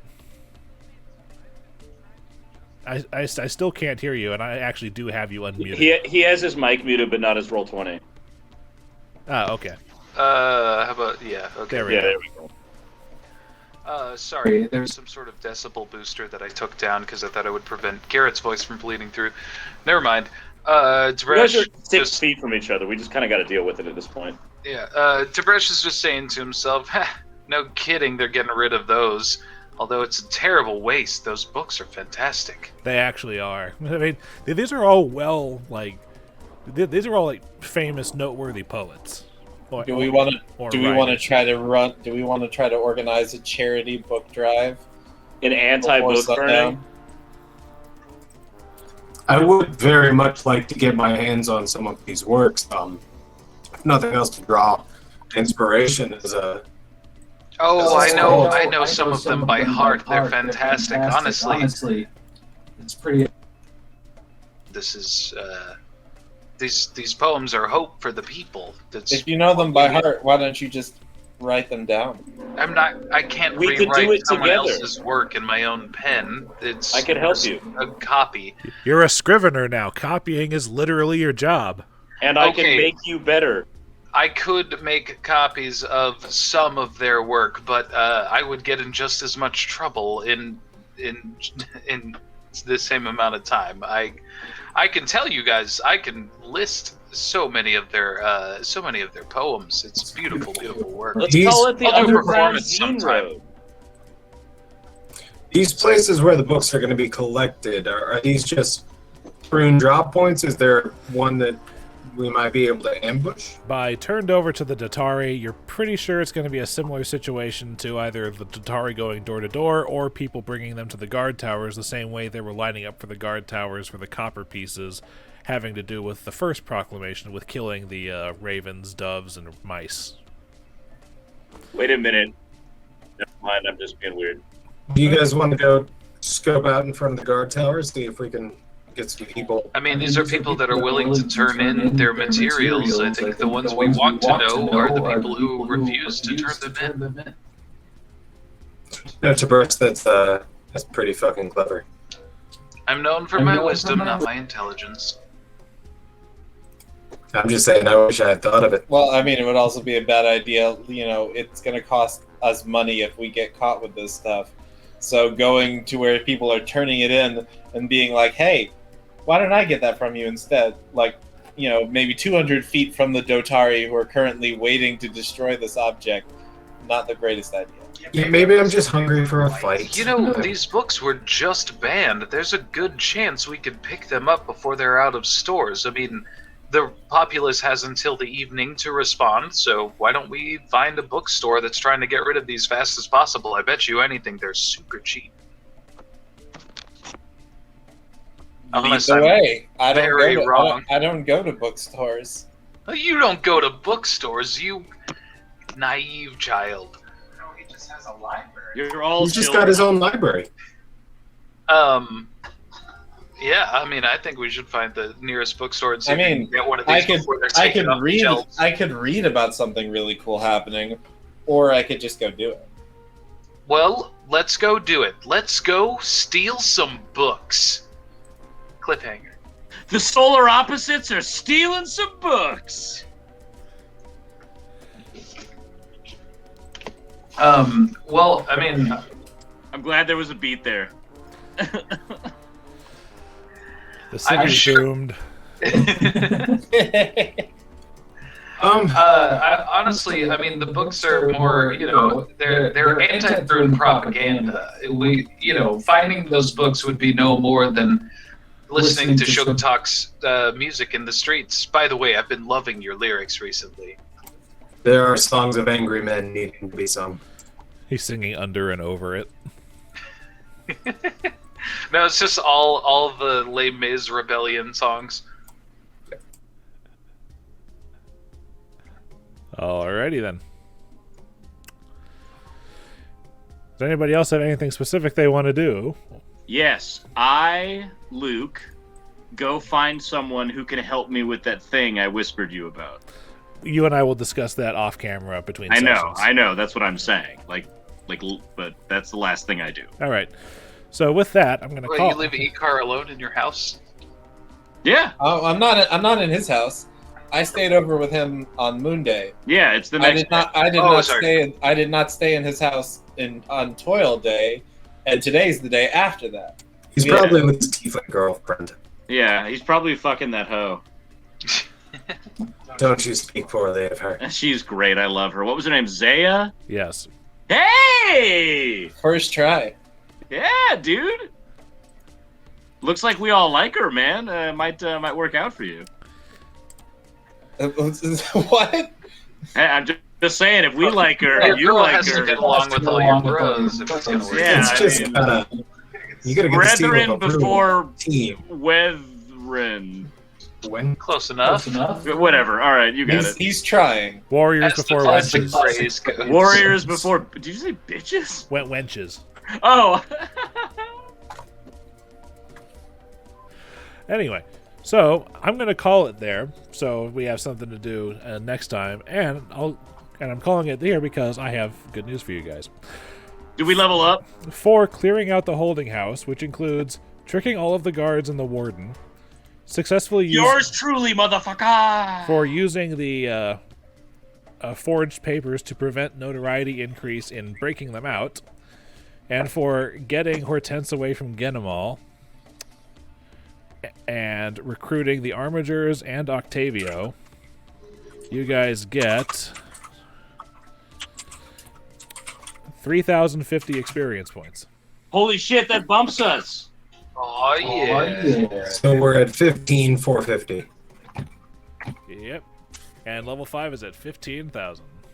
So you guys Oh shit! You guys hit level 5. Hell yeah! So yeah, so now we're gonna go down the line. We're gonna roll hit points. Okay. I'm just gonna D8 for me. I'm gonna take the average like I've What's been the doing. next level up so I can write the experience marker? Level 6 is at 23,000. Jesus Christ. I am now officially immune to all diseases. Alright, I got 6. You Alright. can no longer be affected by an epidemic of the French disease. And I get a flying kick. Fuck yeah. All right, and then for me, it's 1d6, or it's just 1d6, isn't it? 1d6 plus your Constitution plus 1 from your Toughness feat. So 1d6 plus 3. Okay. Where's my d6? Where you at? There you at, baby. 1d6 plus 3. What's that? A 3? 6 total. Okay. So all right. Are you guys making your? Okay. So hold on a second. So Flickie gets 6 extra hit points. So it's That's 38. I have 38 fucking hit points, dude. What the All right. fuck? Sugtok, I'm like- you got 6, so you're at 44. No, I already added it. Oh, so you're also 38. 30. Wait a minute, 38? Shit, I guess I hadn't updated my main. No. What was I at? Sugtok What was my last Sugtok score? was at 38 already. He should be at 44. Yeah, he should be. I was updating your token. And yeah, I'm at 44. I hadn't updated it on my main character. Yeah. So I was looking at it like, all right, 20. Hey, you and Tib'resh are tied. Yeah, No. Same here. 44. Look at that. Y'all, I'm gonna get going. All right. Yeah, I'm gonna call it good sesh. See y'all in 2 weeks. Level 6. For sure, dude. Is on It the was horizon. fantastic. Had a Yeah, great level time. 5. Hey, level you guys, 6 coming. level 6 is waving its hands. Come get me. Oh yeah, that means big shit is coming. I'm If gonna, it's I'm, that Yeah, it close. is. I'm gonna let you guys know that fucking Apocrysterius chitin is a CR7 creature. Jeez, dude, we made the right choice by getting the fuck out of It there. would have eaten our lunch, yeah. You would have That could have been a TPK. It could have been, yes. All right. Night, y'all. All right. All right, guys. see you later.